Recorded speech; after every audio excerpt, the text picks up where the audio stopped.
Thank you for your attention. Now it's time to explore your inner realm. Open your brain and look inside. Prepare to enter the theater of the eye.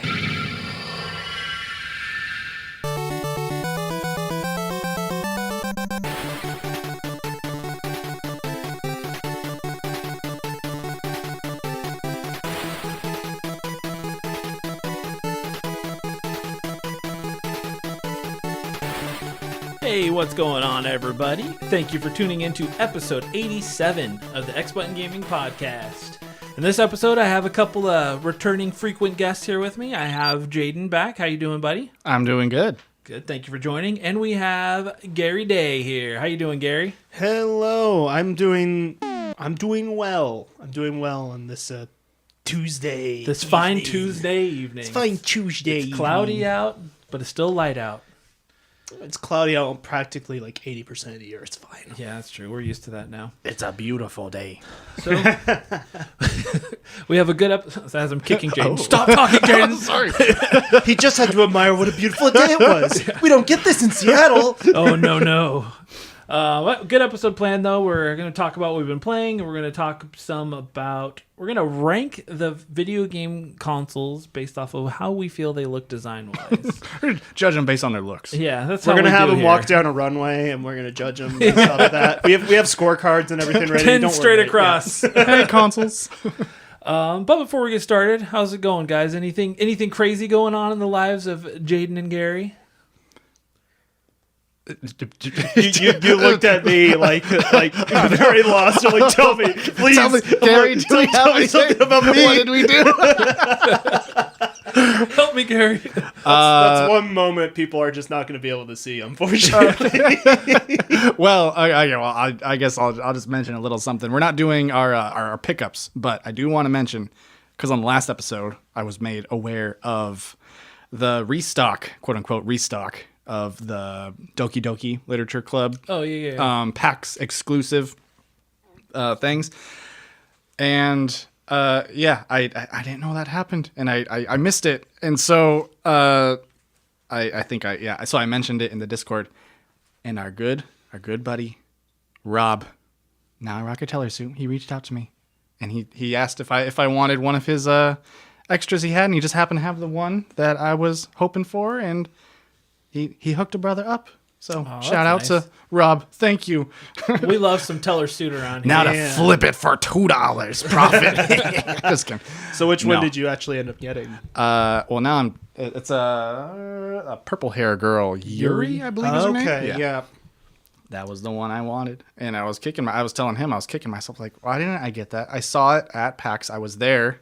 I was like, I should probably get that. I already own the game. I don't need it. I talked myself out of it, and I regretted it like pretty much instantly. And then especially more once I was hearing how expensive it was going for it, and I was like, dang it. So I am happy to have that in my possession. Thank you, Rob. Yeah, I'm glad that Rob helped you out, because it is a cool cover. And I like these. Despite what we talked about the last episode and my frustrations with it potentially being a reprint, which it seems like it wasn't. I'm just glad people were able to get it. But I like these convention exclusives that they've done. Different companies have different ones each year, they don't always do something. But yeah, that was a really cool one. Limited Run usually does some cool convention exclusives. They just did some for PAX East. And there was a one for Star Ocean First Departure that I really want. It's not like a crazy variant, but because it's a variant, I want it. Because I still haven't bought the physical for that game, and I like the Star Ocean series. So I'm hoping that Limited Run does like a late. Sometimes they sell them on their site after a month or two go by. I'm hoping that happens. But convention exclusives, they're fun, and sometimes they can be worth a ton of money. Yeah. Yep. So Gary, what about you? Anything crazy? Anything newsworthy? Anything newsworthy? Not really. I don't really feel like I have anything to like present or anything else like that. But as far as like things that I've been trying to kind of do recently, I guess I got a new audio setup for my computer, which I've learned this recently, going from USB-C to XLR. Certain microphone manufacturers, for whatever reason, do not include XLR cables with their microphones. I'm looking at you, Shure. One of the best like, you know, companies and most well-trusted companies for these microphones. I upgraded from a HyperX like USB microphone that I've had for like 8 years to the Shure SM7. It's not that like one that you see on every single podcast that's insanely expensive, but the one that's a little bit of a downgrade that's really good at voice isolation, which should be really good for like video stuff that I'm planning on doing here soon. But it's like a $200 microphone, does not include an XLR cable, and I learned that literally yesterday as everything came in, and I was like, "You're really gonna make me spend extra money on an XLR cable?" That's so frustrating. It's not a cheap microphone, but why not just have? That seems like something that should come basic with a microphone. Right? Yeah. Like that's what I thought. I'm like, I'm already spending this much money. Why are you? I don't know. Apparently, and then I went down the rabbit hole yesterday of learning about different types of XLR cables, and that there's different connector pins, and that there's different reasons for why you would want shielded versus unshielded, why there's certain metals that aren't really good for, you know, getting sound to be more clear, or voice isolation. And I'm just like, okay, what's like just a decent one? And I may have spent a little bit more money than I usually would on a cable, but I think it'll do good. So that came in today, and so hopefully things will get on track for working on that. I'm doing something. I've mentioned this to you just in behind the scenes things, and I've not mentioned it on my own channel because I plan on doing that as its own little thing. But I've got something, a decent sized project that might be spanning quite a bit of time related to one of my favorite games. So yeah, Is that the horse game on the Wii? Yes, absolutely. How did you not? How did you know? It's been haunting me all this time. He finally gets to talk about it with this new mic. No, jeez, God. Yeah, no, I'm excited for it. I'm glad that you're putting it you're getting the stuff you need to get going and make it happen. I won't say what it was, obviously, but yeah, I'm definitely excited for when you get this going. People will probably tell immediately, like, if anybody on the podcast somehow has cross viewership with the legendary YouTube channel, then you'll know immediately. If you know me in real life, you'll like, yeah, I saw that coming. So it's like, yeah, it'll be interesting. I think it'll be a good opportunity for me to kind of find my voice a little bit, but also just try and reinvent a little bit of like how I want to go about doing things. Not so much like I used to. So. Yeah. No, for sure. I think it's a good idea. It'll be fun. So make sure if you haven't already, go follow his YouTube channel, The Legend Gary. Mm-hmm. You already got... Is there a "the" in front of it? No. Okay. I added just that. Legendary. It is funny. There are two Legendaries on YouTube. One guy's like some sort of like... The other one, I don't even know what he really does. So he seems like some kid in like LA or something doing random like vlog stuff that never really took off. It doesn't really. I don't feel bothered by it. I'm like, whatever. People are gonna have the same name. People are gonna do the same things. Whatever. Yeah, it's fine. Twinning. The twinning. Oh boy. All right. Well, before we get started, just before the episode started, Gary started to bring up a slightly news topic. I just thought it'd be more fun to talk about on the episode than prior to recording. What was that, Gary? So I'm actually going to try and pull this up here, but I don't know all the details about this, but apparently, from what I've heard, GameStop is looking into rolling out more of its retro store lineup rather than just have the select few stores that it had in its U.S. locations.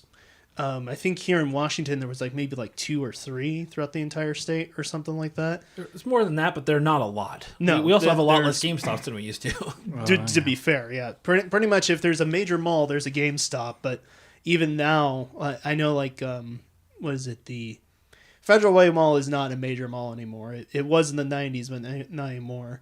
I don't think they have a GameStop there anymore. No. I think that just closed out, and now there's only the one over there by like there's like a Walmart. That one's not even there anymore. That one's gone now. I opened that store. That was I helped put it. Oh, put the Del store Taco one. Yeah, I put the store together, and I was it is next to a Del Taco. That's what I call it. Yeah, we used to go to Del Taco every Tuesday for 99-cent chicken tacos. Then that might actually mean there's just no longer a GameStop in. I think your closest now is Auburn. Jeez, there's no GameStop in Federal Way's gone downhill. They put a Five Below, and ever since then, it's just Everything's below 5 now. Anyway, I'm gonna try and look this up, but yeah, it seems like GameStop is rolling out their rolling out that retro to not just those single locations, but to eventually all their locations to support retro titles. It seems I had kind of thought about bringing this up. So when you started talking about it, I was like, yeah, let's just talk about it on the episode. But I feel like that might be true because just Sunday I went to my local GameStop, and I don't go there too often, but it was not a retro store, and they rarely ever had anything. Like sometimes they'd have a few PS3 games or something, but while I was there, they were literally in the process of building a retro section. They had gotten some, excuse me, they had gotten obviously a big shipment of like Wii remotes and 64 controllers and stuff. Like, the accessories were abundant. Like they were putting a bunch of accessories up. And they had, it's probably about I don't know how to explain it, but like a 3-foot section maybe for a retro section. Still wasn't very big. But then I drive around a lot, especially on the weekends for work. And I'll stop at GameStops when I'm around. I've talked about that before. And I went to another store up north that I go to somewhat regularly. And they also had put up a retro section, and they were not a retro store before in Burien. So yeah, I think there's truth to that. Seems like most stores are going to be retro now. I wonder if they did that. I don't know if you remember, but they did a push about a month ago where they would take. I was thinking that. Any Yeah, console. I noticed that. Yeah, and I wonder if and they would pay whether it was broken or not, they're going to pay for it. Same price. It was an interesting trade thing, but I watched some YouTubers bring in a bunch of consoles and stuff. It was just very interesting to me. I wondered if that was part of a push towards getting this ready. Like, because even a broken console, they can fix, or take the parts and use to other broken ones. And so it probably was worth it to them to maybe start propping up a bunch more stores with product. But I was actually talking about the extra trade credit you get for when things are classified as retro. I don't know how long they've been doing that, but that's something I just noticed. But I also just only recently started bringing in stuff to GameStop. Yeah, it's a smart move. I mean, obviously, I feel it really doesn't do anything to the local mom and pop retro stores because back, in the 2000s, they were big competitors. Like a GameStop could put out a small shop, but nowadays the people who support those small mom and pop, brick and mortar stores are not necessarily GameStop shoppers. And most people that go to those, you're not going to find what you're looking for at a GameStop. You go to those shops because you're looking for something specific that those shops are much more likely to have than a GameStop randomly having when it comes to retro. So I was able to find the article. Apparently this had come out, and this is, of course, these are all like financial articles and stuff because this is a very big business move for them, going from dealing in the current gaming market, which seems to trend more and more digitally nowadays, versus the retro market, which of course is always going to mainly be physical games. Yeah. And even to the point of them, I'm just looking through like an article here that like is taken from an interview that was done by, I guess, investing.com is where the initial interview was held with a GameStop representative. There's been, I don't know where they're getting some of these things from, but apparently the retro gaming console market is reaching an estimated $3.8 billion industry for whatever reason. I'm like, what? That's interesting. How do you get that number? It's reselling. Like, that's my question. I'm like, where does this... I'm wondering if that they're also factoring in the idea of re-release consoles and stuff like that too. Like SNK just had their big initiative for the AES to return. Yeah, that was a big deal. I can't imagine any of these major console manufacturers also are going to be doing that. I would love it if Sega did. I don't think that's going to happen though. But apparently it's like they're looking at it as like game trading, and maybe they're thinking like maybe they're projecting it in the same way of like the TCG community, for example, how they're trading old stock of some of these cards and stuff like that that are limited. You trade for higher value, and then money is flowing. Or that's all the business people care about. They care about is money flowing? Can we actually have a profit off of this? So apparently, I'm just paraphrasing here. I'm not pulling any direct quotes, but it seems like they had some when they had the retro store pilot, which apparently happened in 2024, so about 2 years ago, I guess, is when they started rolling all that out. They had a lot of proof points over the year that basically said, hey, maybe we don't just get rid of that retro section that we used to have in every single store. So yeah, it seems like they're trying to go for putting that back into the stores a little bit, which hopefully will actually make GameStop more about games and less about just random nerd merch that it seems like every store is dedicated to nowadays.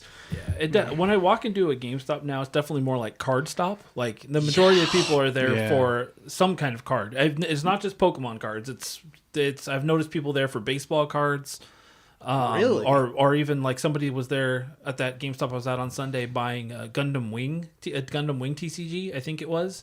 And I looked to me like the One Piece cards, and I was a little interested because I'd been kind of wanting to buy a couple packs of those. Yeah. But then, that's why I even have noticed. someone else buy them for you. Yeah. Have a dealer. I mean, so because your pull rate or whatever. Oh yeah, you're a terrible pull rate. It's absolutely true. But yeah, so I don't know. It's just kind of cool though because whereas like it's still my favorite option would be to support mom and pop brick and mortar stores. But not everybody has those close. More people tend to have a GameStop within range, so this does open up the possibilities. And even though GameStop's gotten a lot wiser with their pricing, like I don't feel like their retro games are always... They're priced more competitively now to, eBay going rates and stuff. You can still catch them slipping on stuff, especially with variants. Like I got a copy the other day of Halo 2, the Collector's Edition, so the Steelbook, which it's not like it's a crazy expensive thing, but... Halo 2 is like a $5 to $10 game, but that Steelbook, especially, it's in like pristine condition. And in that condition, especially, it's closer to like a $50, $60 like item. So that was kind of cool. So I upgraded my Halo 2. But that's the stuff you have to look for. It's if you go in looking for, I don't know, what's a good example? Silent Hill is the first thing that came to my mind for some reason. Good luck. Yeah, if you happen to find it, it is going to be it might still be cheaper than eBay, but it's still going to be $250, something like that. And here behind us in the closed vault, we have a sealed rule of rose behind like 50 walls of concrete, so you can't get to it. Cost $400. I didn't realize. So PS2 horror games is a whole topic on its own that I know very little about. But I didn't realize Kuon, which is one of those horror games, it's up to $1,500 now. That is an expensive game. They're small print. They sell pretty low numbers. They sold pretty low numbers during that time too. So there's not a lot of them out there. Yeah. So they're like both, and for the most part, they're decent games usually. There's some that are like, but like, and horror collecting is this whole own genre. Like a lot of horror collectors collect even things they don't like. A lot of them collect video games and they don't even care about video games as much. They just like collect horror memorabilia, I guess. I feel like you need substantial capital to be a horror collector though. Like you need some pretty good like regular job income to it doesn't have any of that. You did mention briefly earlier though that Neo Geo AES, like their I don't know what to call it. It's like they're making a new model of it that's going to play. They'll have their own cartridges that they're releasing and everything too, and that's a big deal because some of those Neo Geo games are like $10,000. Yeah, like it's always been like in the collecting community. That's like the rich man's collecting hobby. Like you don't get an AES like, so it's kind of a big deal, and it's like the entry level pre-order is much cheaper than that. I mean, it was like $200 for the console, I think. Yeah, you can get the bundle of 10 games for I don't know, a couple hundred or something like that. Yeah, but I mean, like it's funny. You almost end up paying the same price that somebody would have paid for an AES back in the day for getting like everything included with it. So it's kind of interesting. I don't know. It's an interesting thing of it being a retro console that has, modern outputs and everything else like that, but it also can play the original cards themselves. So not that everybody has Neo Geo cards laying around. I definitely think that number is below thousands of people. Yeah, but it's not a lot.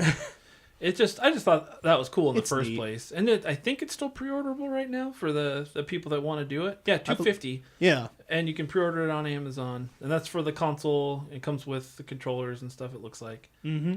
I hope that takes off because I want like everybody to do that. Like, yeah, just imagine, like Gary said, like having Sega do that for like the Saturn would be. Oh yeah. Oh God. I mean, I only thing that could really like that they have would be Panzer Dragoon Saga. That would because a lot of the other expensive games on the console they didn't publish, but like that would be a huge one to get be able to play for less than $1,000. Just making it like available for more people to actually experience. Because it was already a game that not too many people played because not enough people had a Saturn. So yeah, I did flirt with the idea of pre-ordering this Neo Geo. It's just so cool, but I also like I have a lot of stuff, and I've never like been. If I had found a Neo Geo AES in the wild, would I have not bought it if it was a really good price? I absolutely would have. Sure, but I was never like something that was on my radar as something I wanted to get into. So I talked myself out of it. But watch in 6 months, I'll be like, why didn't I buy it? Well, Joel can sell us on Neo Geo. Did he have a? That's all I need is somebody to sell me on something. I know he had a one of those like arcade cabinet things of Neo. I don't quite know exactly what that thing was, but I didn't know that. he knows. Joel, explain what was that? Yeah. Hey, Joel. Hey, welcome. Whoa. we just edit him into the podcast for a second. I'd love to hear about that. But all right, let's go in. Let's start. Oh my gosh, let's start talking about what we've been playing, so that we can work towards the main topic. Why don't we start with Gary? Gary, what have you been playing? I've been playing a little known game. It's called Space Dad Simulator. Have you played it? Have you played this game, Chris? Yes, I released have. Released by Dapcom, I think is the name. Dadcom. Yeah. No, yeah. Like a lot of people, I've been playing Pragmata, and it is really, really good. Man, this has been. I'll let you talk about it for a bit. Go ahead. Well, I mean, the journey for it to even release is a bit of a story in of itself. This is one of the games that initially got teased back when the PlayStation 5 was first getting shown off. So I think there's only one game out of that entire thing that has not actually shown up since then. And it's some game that I'm like, okay. Yeah. But this is the one where it's like, we didn't hear about it for a while. It got delayed like 2 or 3 different times. And people just didn't really know what it was. It's like, it's sci-fi, it's space. There's this blue jacket girl. There's this spacesuit man. They're in New York, maybe. There's some robots, something like that. And then all of a sudden, like, I think it was just about like a year ago, we finally got a confirmation of like, it's real. Here's the release date. This is what's going to happen. And then people actually started to play it and are like, oh my gosh, this is actually really fun. This is really cool. And so now it's here, and yeah, I'm having an absolute blast with it. Third person shooter. You're in space. Like I said, you're I jokingly call it Space Dad Simulator, but it kind of does kind of feel that way, especially in the downtime moments. But in the game, in the moment-to-moment gameplay, you are going through this space station that's on the moon, and you're going through. AI has taken over. 3D printers have started just creating monstrosities that you have to fight back against.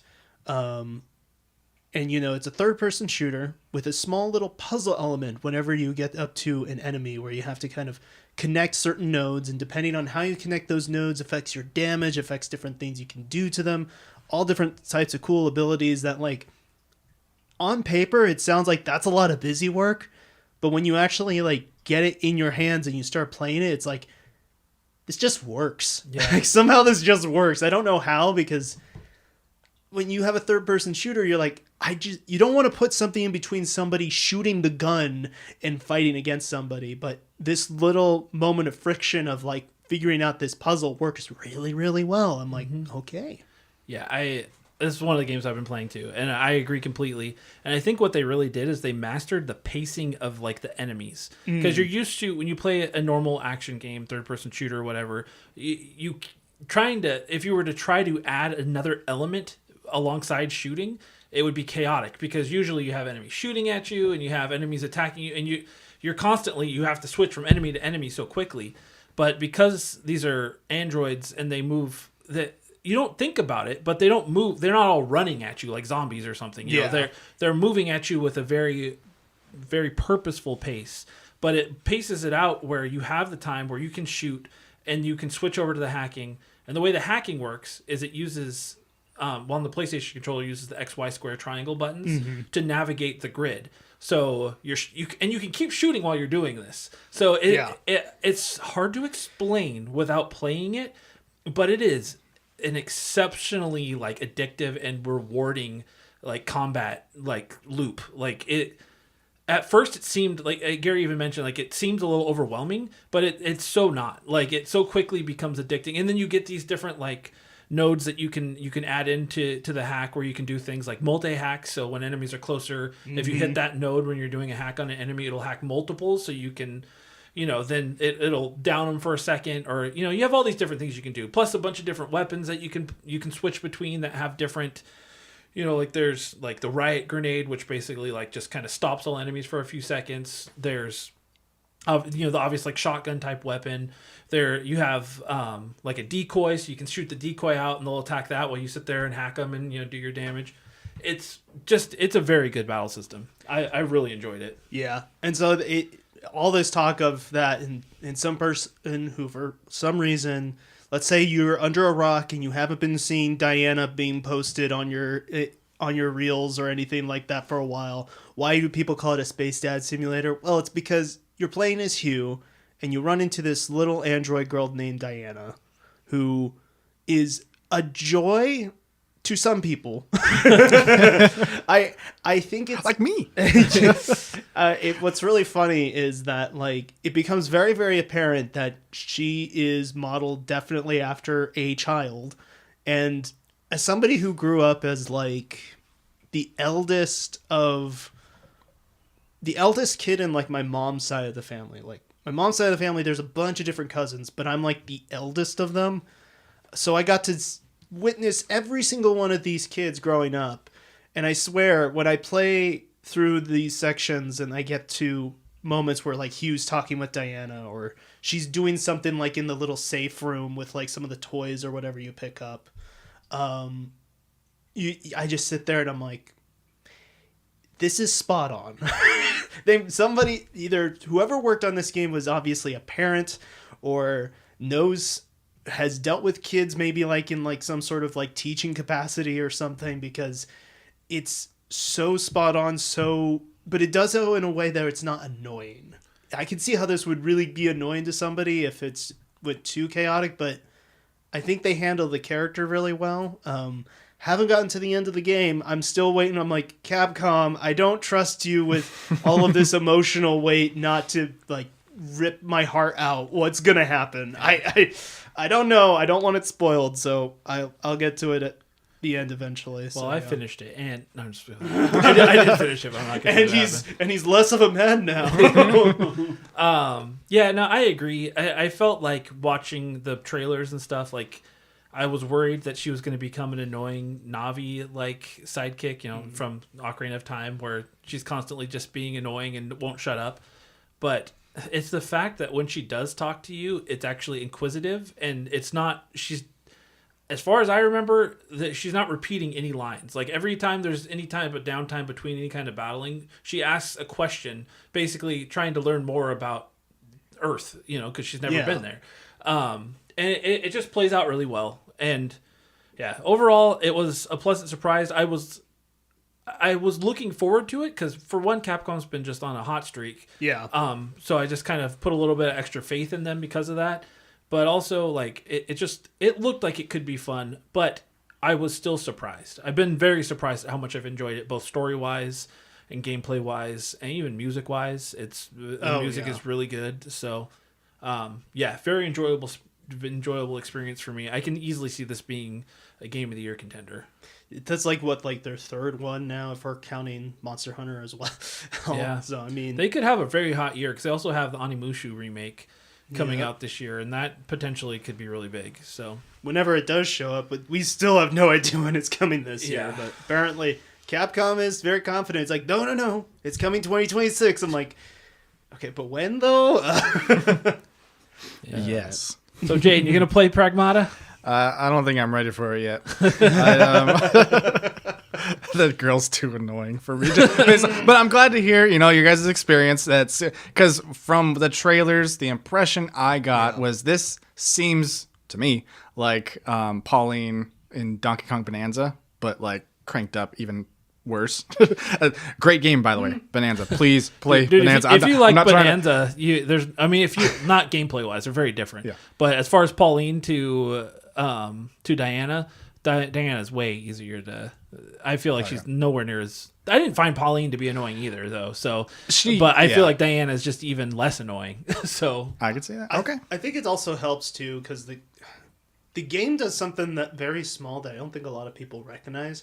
It has contextual voice lines that happen depending on what characters have said or what they've already noticed. Like what Chris said, I never noticed them ever repeating certain lines unless they're like action lines where it's like, there's a robot, shoot it, blah, blah, blah, stuff like that. But watch out, Hugh. Watch out! Like all of that. Like obviously that's going to get repeated. But I mean like there's moments where you're just exploring and Diana will start talking about something. And it's clearly in an area where there's no enemies so it's not interrupting you necessarily. And you'll have this back and forth between Hugh and Diana that's actually like, oh, I get to know these characters a little bit more. There's actually a little bit more of that.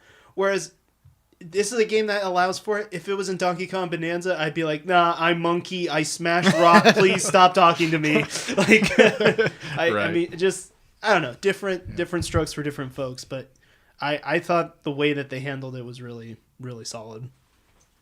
Yeah, I agree. I absolutely loved it. And yeah, through beginning to end.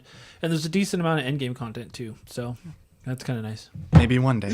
They're just making noise. Maybe one day, Jaiden. It's like what's Crimson someone, the girl from Solo, the line she says, like, maybe one day you'll feel differently. Yeah, Crimson Dawn. Yeah, that's it. All right, Gary, you been playing anything else? I mean, I don't know how far back I really want to stretch, but I mean, this last month I found myself sick for like a few days, and after playing Resident Evil Requiem and enjoying it, I was like, you know what, I haven't really dedicated myself to play through any of the other Resident Evil games, so Capcom recently re-released like the old PC ports of Resident Evil 1, 2, and 3. So they're basically like the PC ports of the PlayStation games, re-released to Steam. I started playing the first one, and I got all the way through Jill's campaign. Got all those wonderful voice lines of, "You're almost a Jill sandwich." Oh no, what a mansion. All that type of stuff. I got to enjoy that and played it like all in a day. Still haven't gone back through and done a full Chris playthrough yet because that's a hard mode playthrough. Oh man, I did not realize how much of a difference it was going to make. One less inventory spot and no lockpick makes a huge two less difference. It goes two less. It goes from 8 to 6, and also it's a hard mode for sure. It's funny because they don't say that. You don't have any reason to know that when you're picking your characters. Well, it's also funny that's the one that they put right in front of you, and technically Chris's mode is the good ending, so you have to play through it. I'm like, I'll play through it. I'm gonna get to it, but that's gonna be one that I put on pause for just a second because I'm like, I gotta mentally prepare myself to how do I use the knife again? Because I just when you're playing as Jill, you get the bazooka and everything dies really easily. So it's whatever. it was fun though. I did enjoy it. So Yeah, I love it. And yet, since you played the OG, basically, you still need to play the GameCube remake or I have remake, that. I have that one too, and I tried starting that up initially, and I think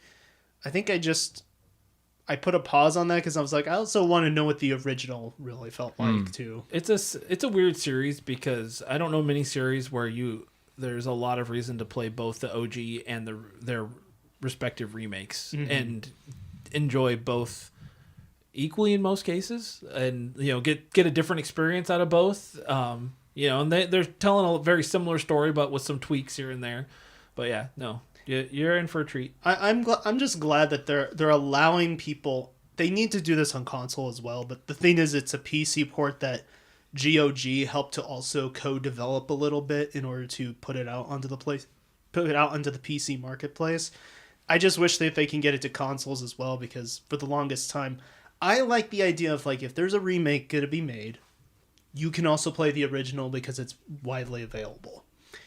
I don't like the idea of like, we're remaking the game and this is the only way you can now enjoy it easily. So it's like, I don't really like that very much. So hopefully more people can actually be able to play it on like more modern platforms as well. But I don't know, that Capcom's going to do what Capcom's going to do. And who knows what that is. Yeah. Other than this release hit after hit this year, apparently. Yeah. All right. Anything else? That's about it. All right, Jaiden, what have you been playing? Well, speaking of, I guess before the Resident Evil talk, games that I just refuse to play, I finally came around, and I forgot if I mentioned this to you. I played Split Fiction. Oh, something I was yeah. There was because of somebody at your hall. I knew there was a reason you said you were going to, but I didn't know you'd played it. Yes. So a real cool guy in my hall was like, "Hey, you should play this." I'm like, "Okay, just for you, I'll do this." I want to be cool too. I gotta be cool to that guy. So reluctantly, and Jessie was on board. I was like, yeah, because she wanted to play it, but I said no, I don't. Because it's a co-op game. She would need to play with somebody. So we never got it until I was like, okay, I'll give it a fair try, so I can just stop, hating something I haven't even tried yet. And sure enough, the weird things that put me off from it are still there. The characters I don't love that much. Mainly the Snow White looking girl. I think after playing it, she's okay. And she does have she does go through an arc, so she's not just annoying the whole time. But I didn't expect the other girl to actually be kind of cool. I'm like, oh, you know what? I don't know. She's alright. Just positive energy. I played as her. Jessie is like, you beat that one. I don't like her. And there's a little bit of that, AAA dialogue. It just makes you want to throw up a little bit. It's that's there, but man, the gameplay and wow. Have you played Split Fiction yet? Mm-mm. Okay, you've played It Takes Two. Played It Takes Two and A Way Out. I was really surprised because, like I said, I have very little experience with these types of co-op games. And they've always been very slow moving. You have, you stand on the button now. Okay, now the platform is moving slowly to me. Don't move off of it. Okay, I moved off. I fell. It's just like this long, just frustrating and slow, just mindless thing. It's like, I guess there's communication, but it's not. I don't know. It just wasn't working for me. At least with the ones I've tried. So, reluctant to give this one a shot. But, man, this keeps... not only is it not slow, it's very fast, very snappy. You're always... it's fun to move around. You kind of get this Spider-Man type of hook thing. You... kind of hard to explain. You just hook shot. Yeah, hook shot. Yeah, that's the thing. And it's fun to move around platforming when there's a bit of platforming, and it never, I don't think it ever repeated itself with a concept or everything was just fresh. It was just constantly throwing new stuff at you, not overwhelming you, but just mixing it up, and it always just felt fun. You never got There's probably like one spot. This is a little too long, but I mean, for the most part, the game and the gameplay was always like throwing new, like, okay, now this is like a shmup, or now we're doing. There's like this one that was like straight up in a fusion of SSX and Tony Hawk, and I was like, okay, this is good. You got me. My language. Okay, this game's great. I mean, I felt the game was like good, like pretty much off the bat, even before that. But At that point, you were sold. I was like, oh, you. Jaden's like, now I can finally enjoy this game. Finally. Yeah, it was very, very good. I'd recommend if you were interested. I mean, I'm recommending a game that came out like 2 years ago by now. I guess it's been a little while. We had a really good time with it. Now we just want to watch our friends play it and see how they do. A good one. And I think I mentioned before when we were talking about Orbitals, I was excited for that game despite not really playing these co-op games. So I'm like more excited for that now, but also like the pressure's on. Like I'm gonna like.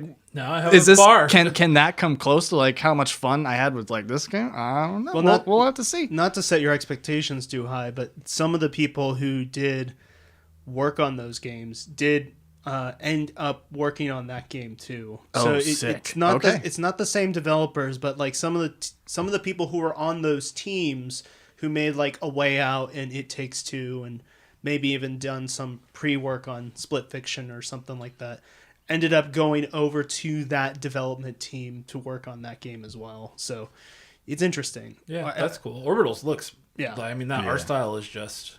I saw a preview for it again the other day. I was like, God, that game looks so good. Yeah. Oh, I've been following it. It looks like a very interesting game from the looks of it. I also didn't realize that they have their development studio based in Japan, and it's mostly a bunch of foreigners of Japan. I would say. Interesting. We're in there making that game. So really interesting on that. Oh yeah. Well, I'm glad you did it, Jaden. I'm glad you played it. I did it. And you liked it. This is what happens when I try new things. Yeah, I'm glad for Jessie, too. Because I know Sometimes she mentioned she wanted to play it. Yeah. No, yeah, we had fun. Other than that, I don't think I've talked Pocopia yet.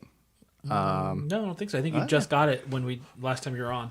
Yeah, a very, very good game. Like I said, I love Dragon Quest Builders like so much. I think though, this game it seemed like the right time for me for a game to just lose my life to. I was ready. I was like, this is perfect time. But I don't know, which is so much stuff happening.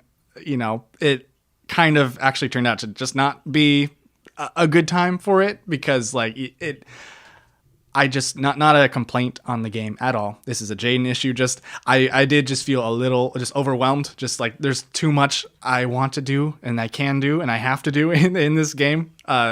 It's designed very well, but just like I said, my ADHD brain right now just kind of can't do focus. something so just so open and just letting you do whatever. But also it gives you things to do. It's great. I'll probably I did put it down for a little bit, and I'll come back to it, but just not the right time.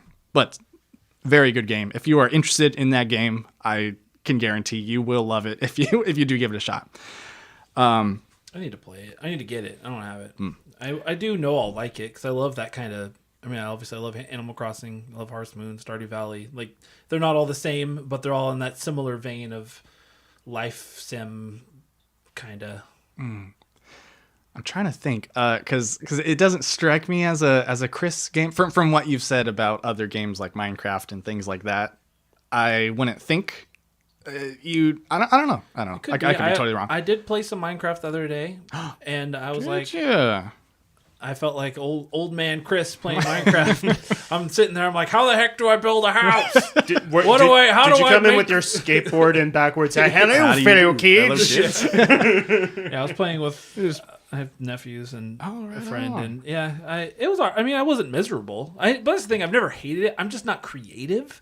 So literally, the creative mode of Minecraft does nothing for. Oh yeah, I don't like creative mode. Yeah, the survival's all right. Like I liked the thrill of like it's coming nighttime and I need to put walls around me real quick. Sure, go outside. Like stuff like that was Fight fun. monsters. But yeah, I would think actually, Dragon Quest builders I think might be just that little bit of RPG in there. There is combat. Pokopia doesn't have combat, but it just has like a little bit. And the story, the first game at least, I finished that one. Very good story. Does it have online it's co-op? so cute. Do you know? Or is it Co-op? It's been a while. I'll have to look since into our it. I wouldn't mind. You're not the first. I want to say Joel said that too, but somebody else has told me before too that they'd probably like Dragon Quest Builders. I would say, yeah, I would recommend the first one for sure because I actually beat that one. The second one I fell off of and I spent a ton of time in the second one. So they're like divided into like these like beefy chapters. Because I think when you go to the next chapter, you start from like nothing again, which might scare people, might put them off. Like, what? I want my stuff, but it's like it's designed that way for a purpose, and like you're fine. Like once you start getting going again, because if you had just everything all the time, it would just be chaos. And anyway, the second game, it was even better than the first one. But once I got to like the second chapter, it was like so long. It like the pacing just like came to a screeching halt. I was there for like seemed like forever. I don't know if that was just me playing it wrong or it just I fell off. Like I think the first one was a little more Focus. I would say so. Yeah, like snappier, I guess. Okay. I think with its pacing, it felt more even. I had no complaints there. You can design your town in as much as you want or as little as you want. But 2 is also good. I'll have to look into it again. I do like Dragon Quest, and I love Akira Toriyama. Yeah. So the art alone is something to bring me in. Oh, yeah. Mm-hmm. It's got that music. Yeah. It does have music. Does have that music. So while I did fall off of Pokopia, something just a little just simpler, a little easier going that I did pick up is Tomodachi Life, which was something Jesse really wanted. Oh boy. And like as the closer we got to release date, the more I was like, I really want to play this too. Like we were debating, like, should we get 2 copies? Like, no, that's not, like how often would we what would we need to play at the same time, right? Like, we can just take our turns, like with your siblings. Like how I was raised to do. Yeah. It's my turn to turn on the Xbox. No, yeah. And it's been fine. It's not really a game like you're sitting there for hours and hours and hours. It's just something I can boot it up like right before work, play for like 10, 15 minutes and just that like every day. It's just like, just a little something. And that is just kind of just what I needed. Just a little, just easy. Yeah. Not a crazy deep experience, but just a little casual game. Because I love making Miis also is a thing. And that's something I forget that I love to do. It's like, just make a whole ton of people. I already had like on the Switch system, in the settings, you can make Miis. Like I already have like a dozen, probably like 20 or more. Yeah. Just characters already made. I made years ago.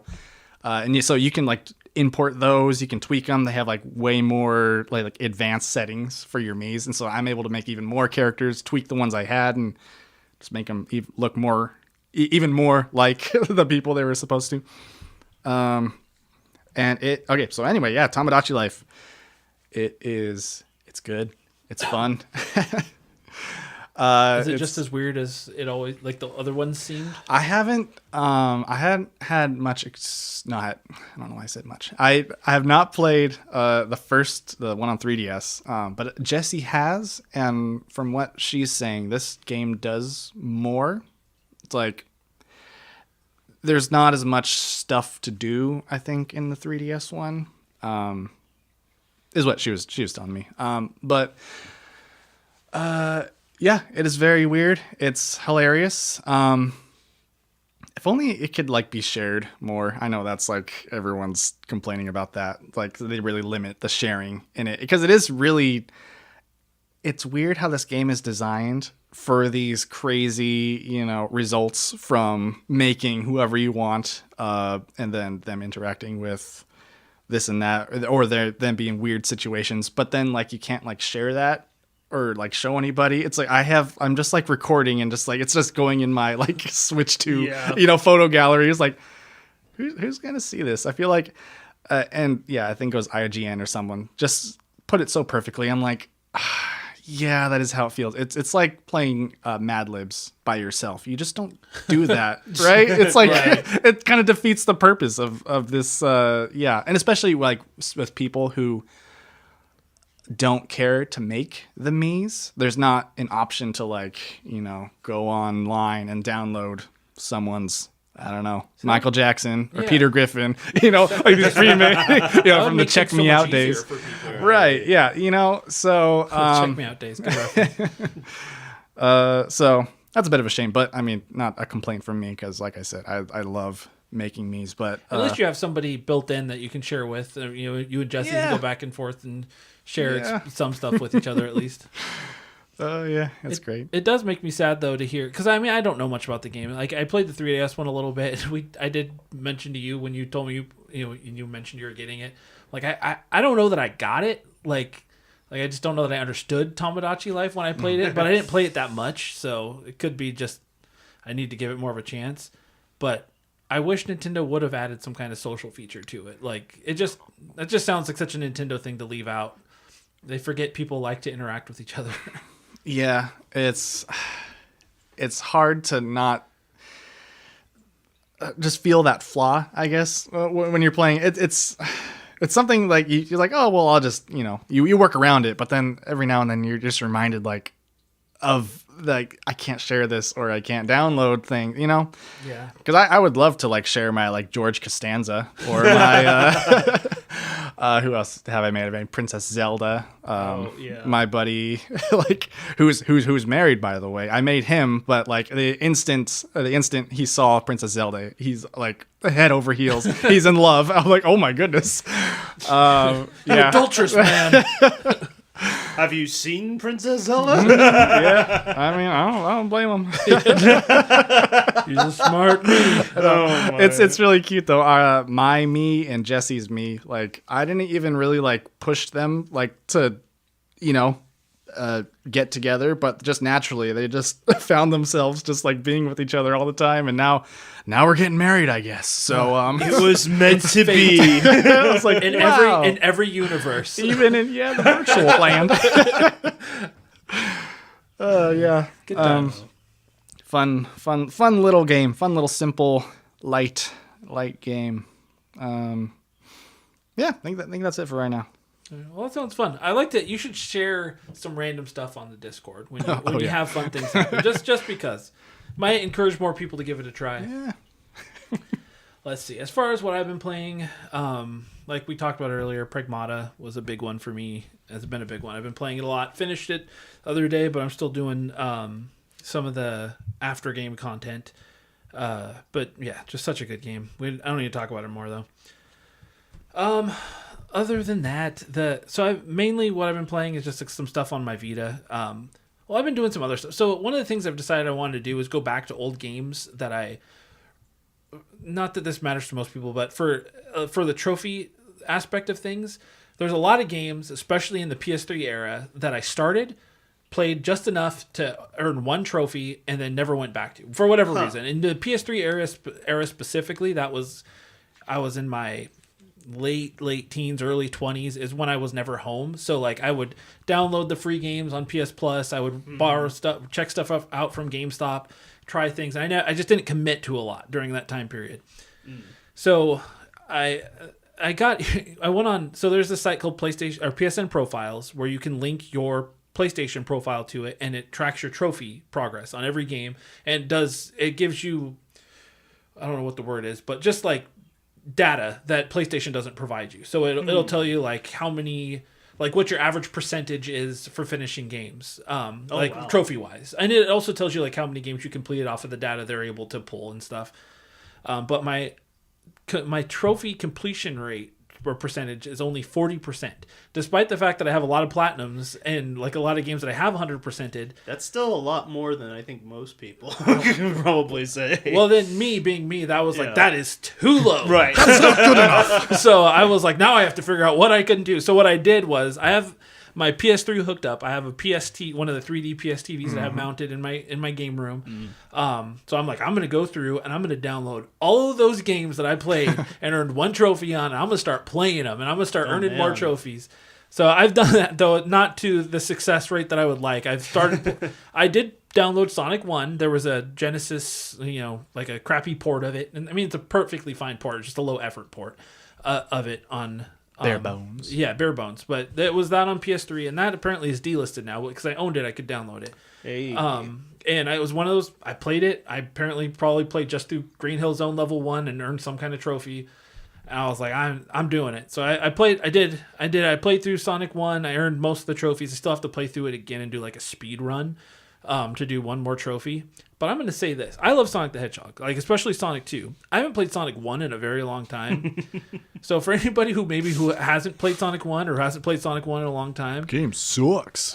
Yeah, that game is not very good. Like, Green Hill Zone is the best level of Sonic 1, and it is the first level. Yeah, it does just go downhill. Like and the main reason being there's no spin dash. So like the spin dash wasn't introduced until Sonic 2, and so it's a clunky platformer at that point. So you don't. So there's times when you're trying, Sonic, you spin dash and you go up slopes and you go, you take out enemies going really fast, but you just have to use momentum to do that stuff in Sonic 1. And I remember playing this game as a kid and liking it just fine, and probably not even really registering that it didn't have the spin dash, even though I'd played Sonic 2 well before I ever played Sonic 1.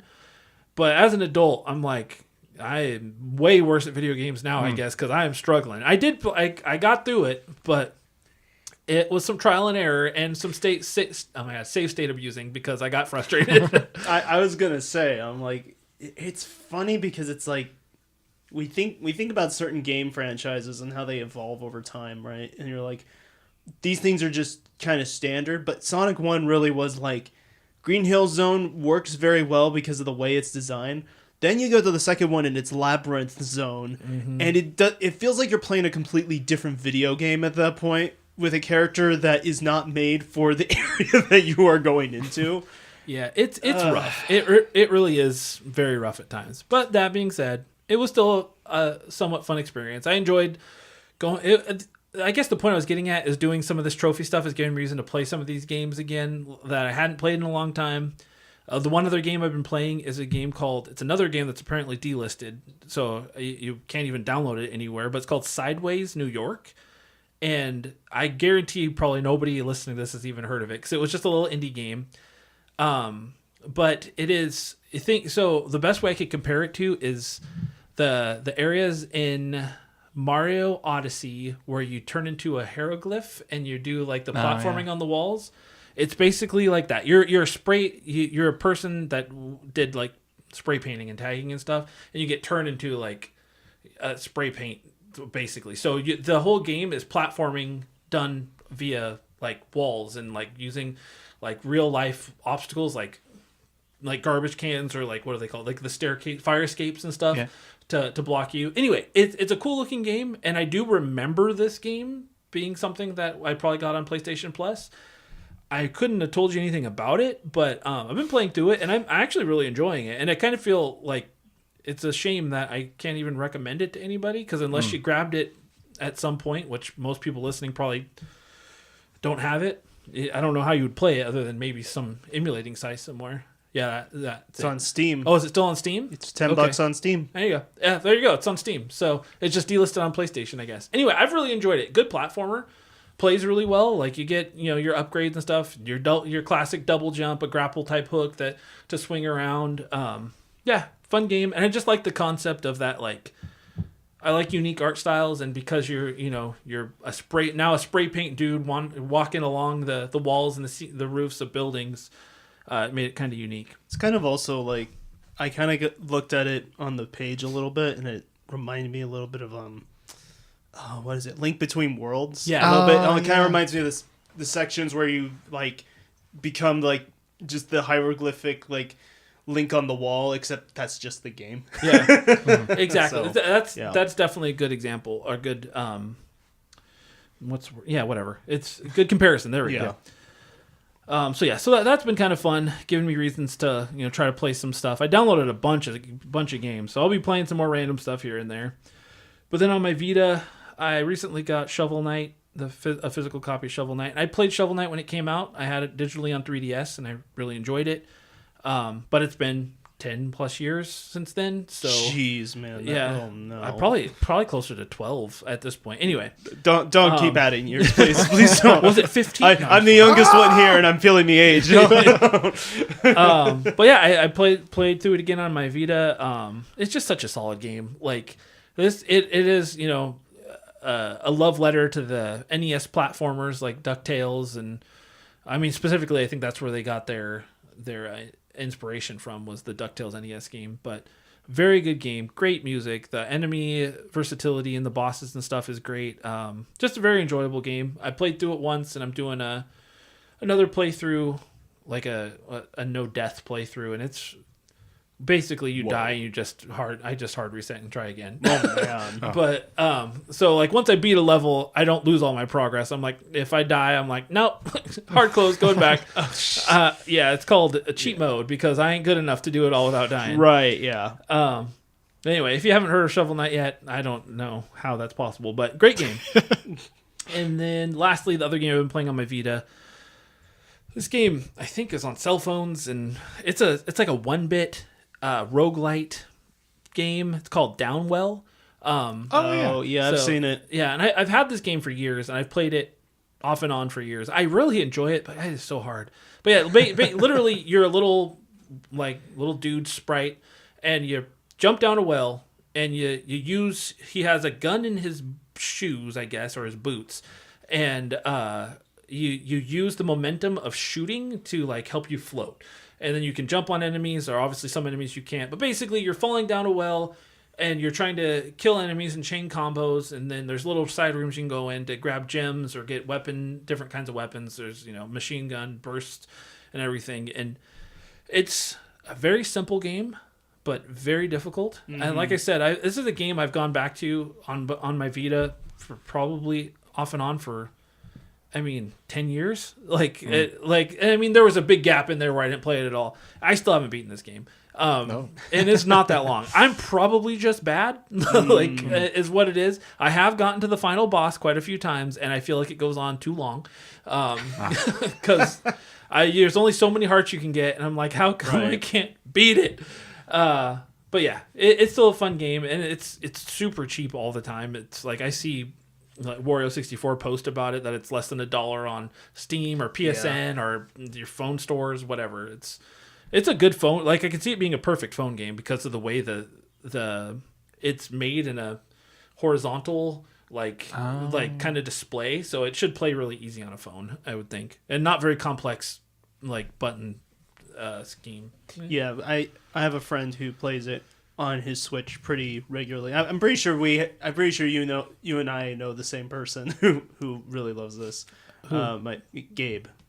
Oh, Gabriel. I didn't know Gabe. He loves Downwell. I need to talk to him about Downwell now. Yeah, absolutely. He's probably beat it because he ain't a chump like me. Well, there was several times where we would do like we go. Well, for any context, me and Chris used to work together at the same workplace. We would go out to Central Washington, and there'd be nights where we come back from like a long job, and on the TV he has his Switch hooked up, and he's just playing Downwell for like an hour or two, and he's like, "Oh, we're gonna go get some food? Okay, yeah, sure." Yeah. It's just gone through like an entire run of the game by that point, but it's like, yeah, I've seen plenty of it, and I'm just like, cool. Yeah, it's definitely one of those games that for some people it's going to be more fun to watch than play. It is very frustrating because there are times it's one of those games. It's a bit of a roguelite in the sense that you unlock more as you play, like different styles and everything.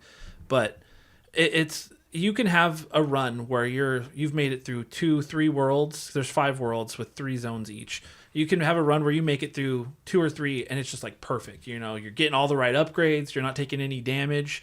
Like everything's going great. And then all of a sudden it's just like the crappiest things happen to you. And you're like, taking hit after hit after hit. All of a sudden you have like 2 hearts left. And like, it's just like your whole, and just like that, the momentum just changed completely. And it is very frustrating.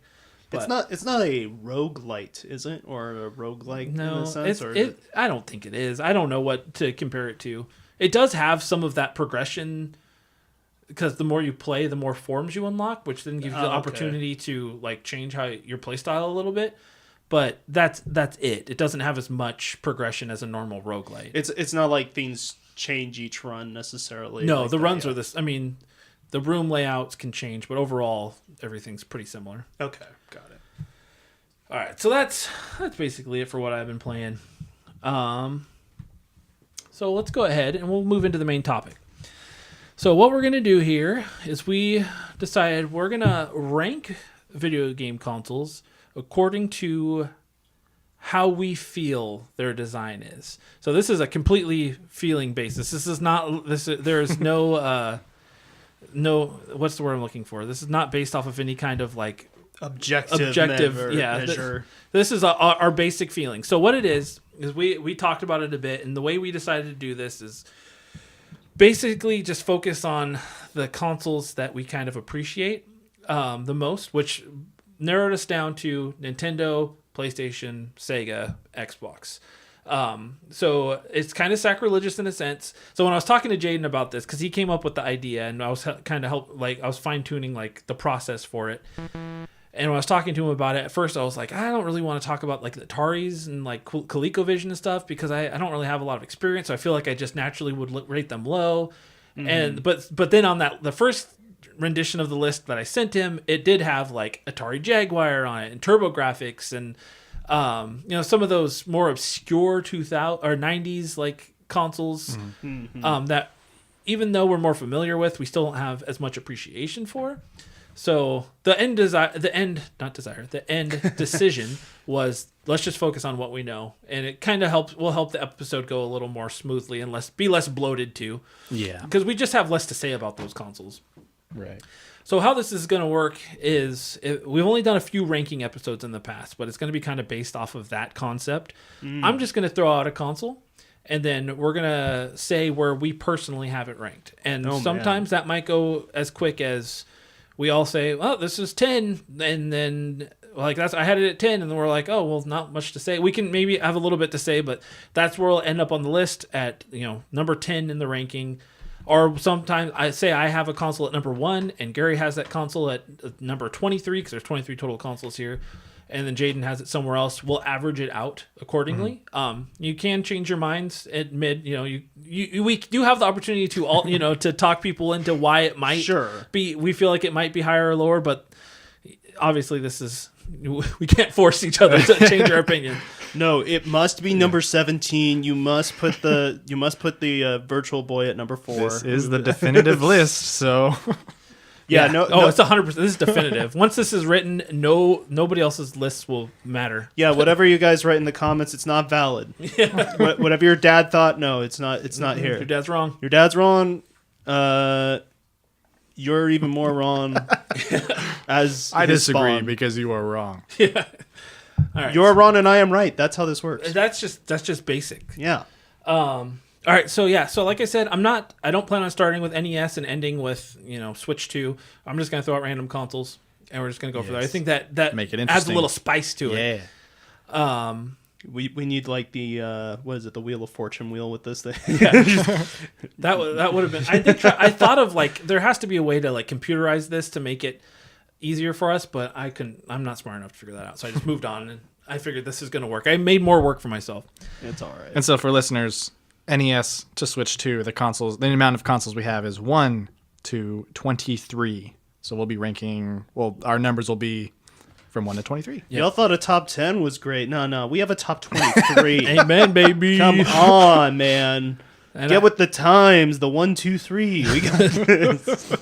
I will be doing my best to keep track of all these as we go. And there will be an opportunity at the end to change things a little bit if we want to. But Anyway, let's get started. I'm going to start out with the console that we have sitting on the table here for us. Don't ask why. But that would be the Sega Genesis Model 1. Oh, man. I should give one last note, too, for the listeners at home. We are basing this list completely off of launch consoles. So no revisions. I didn't take into consideration like color variants of the console other than ones that launched. Special edition. Yeah, our special editions. This is just the basic launch console. So for the Sega Genesis Model 1, this would not include the Model 2 or the Model 3. We are just talking about the Model 1. And those are not on this list. So I'm trying to make this less confusing, but I feel like I'm adding too many words. All right, Sega Genesis Model 1. Where do you guys have this on your list? Oh, man. Out of the 23 spots. So for me, I have it kind of right smack dab in the middle, almost. I have it at number 11. Man. I think it's a cool looking console. It's kind of the time that late 80s, early 90s boxy yet round look that they liked to do. And it's very weird that it has the volume knob on it and a spot where you can plug in headphones. I never used that, but it is kind of cool. Back when we sat that close to the TV and the console. Yeah, right. You were in... TVs were smaller then. Yeah. Yeah, I mean, I like the console aesthetically enough, but it's not one of my favorites, which is why it kind of falls in the middle. Yeah. That's fine. And the problem I kind of have to agree. My thought process is, does this end up in a top 20 or in a top 10 for me? I don't think it's a top 10 considering what else we have here on the list, but it's iconic for, I don't want to say all the wrong reasons, but it definitely has a lot of interesting design choices that Sega was going for here. And it just kind of feels like they built it for a very specific purpose. And maybe my brain's also going to the idea of like how they added attachments to things later on and stuff like that too. Or the end game of the Genesis just looks like a hodgepodge Frankenstein console after you have everything connected to it. Oh, it is pretty crazy. But just the original one, it's neat. I'm probably gonna put it at. Man, I don't want to make it seem like I'm dissing the console. I'm thinking about put it like, I agree with Chris. I'll probably put it in like a 15 spot. Okay. So we're at 15 and 11. What do you say, Jaiden? I was talking to you before Gary got here because I never seen one in person, and I must say, in person, this thing's a lot nicer than, I don't know, the impression I got from just knowing an idea of what it looks like.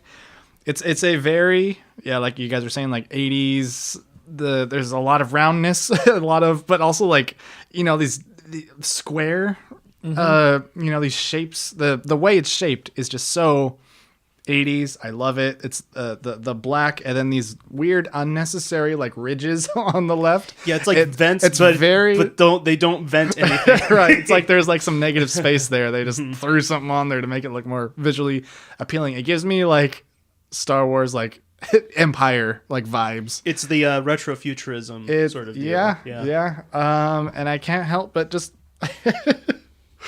kind of like it. Maybe it's a little bit of recency bias, but thing looks pretty sick. And he also got those big bold gold letters saying this is 16-bit. Yeah. Just because this came out 89, right? So. It beat Nintendo by maybe a year or two or something like that. Crazy, yeah. Sega Genesis during the height of NES, but good solid little console. I would actually put this one at. What do I have it as? At at last second just threw everything together to make sure I don't forget. I place this one I'm gonna stick with this. I'm gonna put you at number 9. Oh, not that it's necessarily top 10 like what you were saying, but well, technically it is. I mean, well, my reasoning is I have a lot more consoles that I dislike. For that reason, this one's a little higher up there. Not one of my favorites because I mean we haven't known each other for very long, but but I know you well enough to put you in my top 10. that's a nice looking console. Okay. All right, so you put it at 9. Gary put it at 15. I put it at 11. So does that mean we average to 12? I think that math makes sense. What do you guys think? Yeah, 12 seems about right. That seems like a fair assessment here. All right. And if you guys want me to go over what we have ranked at any point, just let me know. It might not hurt to do that a couple times for the listeners as well. All right, so first one down, the Genesis Model 1 is number 12. All right, let's throw another one out here. Let's do Xbox 360. Oh, 360. Man. So this is the OG model. OG. No Slim, no E model. Most people don't even know what the E model is. But the Slim model looks so much better. I just...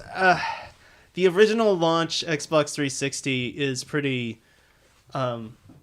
obviously very iconic for good and bad reasons. Red Ring of Death, all that type of stuff. But if we're going off of like aesthetics, man, I think it's neat. I don't know too many people who own an original Xbox 360 because they're all anymore. broken. That's what I was gonna say. They're all dead. So I don't know. Maybe that might affect my ranking on that a little bit more because if we're going from original design, right? Yeah.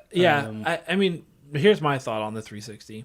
I agree, it's iconic. The 360 did a lot for gaming in general, but that's not what we're talking about. Right. We're just talking about aesthetics. I think that if it doesn't have the hard drive on it, it looks weird. If it has the hard drive on it, it looks even more weird. It looks weird. Yeah. I don't think it's the most aesthetically pleasing console. I do think it's cool that the faceplates are interchangeable. But then once you put a faceplate on it that was different than what it came with, it still stood out kind of strange. Are the faceplates interchangeable on the original model? Yes. Really? They are, yeah. Because I remember the S model having those, but I don't remember the original one. Wait, did the original one have the C-3PO variant? No, or? that was a Slim. Okay. The R2D2 variant. Gotcha. Yeah. It's just the front faceplate on the original ones. You could switch off. Oh, gotcha. Oh, yeah, that's right. There was a Madden one, wasn't there? Yeah, they did all kinds. They did a Blue Dragon one. But anyway, that's also not really neither here nor there with the ranking. Personally, I've never been a fan of the aesthetic of the 360. If we were ranking it based off of other models, this would change, but I have it at 20. Wow. If you were to ask me at the time, my opinion, I don't think it would have been very, very positive. But I don't know. Nowadays, and this topic for tonight, just thinking about it, I was like, I kind of weirdly, I don't know. I kind of like it. It's it is iconic. It is weird, doing that I forgot. I learned the reason why it was doing that, and I forget the the exact wording. So, sorry, this is dumb sounding. Then why am I even mentioning this? But yeah, I don't know. It's concave structure a little bit. Yeah, there's a dog drinking some water right now, and I can't concentrate. It's fine. I didn't drink that water. So Xbox 360. She said 23. That's crazy. She's like number 1. What? It just looks just so. I don't know. It has a simple, clean design that I gotta. I don't know that I. It just vibes with you. And the big old button, I know, there's bad vibes associated with the lights around it, but I mean, that's a nice button to press. And I do like that the number of quarter lights that light up there are according to how many players are playing a game. That is cool. See, there's so much thought put into this design here. Yeah, I weirdly have I don't know what I'm still trying to think of every time I start the sentence. I would think the exact wording would come to me, but it's not. I respect this console and its design, even though I might not have always. I like it. I have him though at around 11. So Okay. kind of in the middle there. Yeah, I feel pretty closely to that. I mean, I'm just looking at the rest of the consoles that we have listed here, and I think when it stacks up to those, I kind of feel very safe because I'm looking at it in terms of like, hey, I have the Genesis at number 15. I'm actually kind of safe saying 360s at number 14. Okay. Just a little bit above the Genesis in terms of like the original Genesis in terms of where it kind of looks to me. I think they kind of fall into that same bracket, at least for me. All right, that makes sense. So you said 11? I think so. So Yes, I did. Sorry. This is me averaging. Is just me doing my best to figure these out. I think if you had it at 11, Gary had it at 14, and I had it at 20, then I feel like it would average around 16. Okay, that sounds about right. All right. I'm not upset with that. Just because I feel it's on the lower doesn't mean I also don't hate this console either. Like, it's not my favorite, but I do understand why 16 seems fair. I guess is what I'm getting at. All right, let's do a Nintendo one. Oh boy. We did Sega, we did Xbox. Let's go with the Wii. The Wii. The OG The Wii. That little controller. Where do you guys have the Wii ranked at? Well, see, my list says it's above the Genesis Model 1, but I'm looking at the Genesis right now, and I'm like, are you sure? Jaiden? Who wrote this? So I have it above Genesis at number 8 for me. Okay. Also like the 360, just doing that vertical thing. I guess PS3 also did that at the time, huh? Were they also standing that thing up vertically? A lot of them had vertical stands, but not necessarily were they. Like the PS3 was not necessarily designed to be. Yeah, I don't think I knew stand. anybody that did like actually stood their PS3 vertically. 360 and Wii was common. Yeah. The PS3 had we haven't gotten to PS3 yet, but PS3 had this really weird thing where you can switch the logo. Yeah. So it looked it's a cool looked little right. feature. So when you stood it up, but it's whatever. So I think I might surprise you guys here with my Wii ranking. Okay. I have the Wii at number 1. Okay. So first off, I know they can end up looking bad because of the glossy look, but I feel like a clean Wii in the stand that it can. That sounded funny. A clean Nintendo Wii. A nice clean Wii. How mature are we? Not very. Okay, so the console sitting on the silver stand that it came with, when it's sitting up, when it's on with that blue light, and when it's all in perfect shape, the front little panel isn't broken, the GameCube covers on the top aren't broken. Right. That glossy white with that blue light, I think it's just really clean. I just really like the look of it. It is, yeah. I like I said, in the stand and everything, like it had that. And there's a little nostalgia here. Like I think anybody listening knows, like I'm like the Wii's whatever. Like I don't like as far as the console goes, like I don't collect very heavily for it. I don't have a lot of like fun. I do have fond memories of playing games, but I don't. Whatever. That's not the point. The Wii's fine, but as far as the look goes, I really am a big fan of the look of the Wii. And something about that blue light is just very appealing to me. Like I remember when you'd get updates and stuff and the light would come on, like in the middle of the night, it would start blinking blue at you, and it was just so exciting. I don't know. I just think it's a clean looking console. Dude, yeah. I like it for that reason too. It is clean, and it looks good on the stand. It has that like that like slope to it too, which the stand makes, because it is a rectangle when it's not in there. Which this thing on its side also looks pretty good. I guess I would just dock it because in use, with the GameCube controller flaps opened up. Oh yeah. In use, it's a little weird looking, especially if you have it stood upright. It's really dumb looking with all those GameCube controllers just coming out like hair. It just looks weird. But yeah, overall it is very clean, very simple. The buttons are just a good size. They feel good to press. Yeah. I'll count that in there too. Yeah, and the lights going on. You got different colors for if there's a game in there, if there's not, if it's on. It yeah, I like the design a lot. You see, this is where I probably am becoming the contrarian here in the room. Because to me, I like the Wii. I'm not gonna. I wouldn't put it on the lower end of my list for sure. But I think when I think about that time of whenever I would go over to somebody's house and I'd see a Wii, as a child, I was really excited, obviously, because it meant Wii bowling and Wii sports and all that type of stuff. Or if I was at my friend's house with Mario Party, but I think about it in terms of like the design, and I also think about the other consoles on the list. I don't feel comfortable like necessarily putting it above certain things because I think it's sleek and all of that, and it's minimalist on purpose. It doesn't excite is the thing for me. I think I look at it and I see a white box on a stand.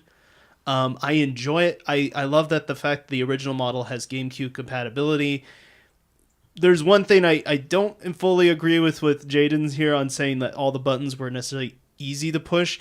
When you had to sync up a Wii remote, that thing was a freaking nightmare, dude. All right, you're I don't not know. wrong. I mean, that it was was bad. It was like, what are we... It would say 10 seconds. Hold it for 10 seconds, and it would never work. It worked sometimes, and eventually, once you got it, you're like, "Thank God, now I can play 4-player." Do I gotta teach you how to sync your Wii controllers? Hey man, it was mid 2000s. I was definitely a child, and I don't know. I guess the buttons were either too small, or I just didn't really.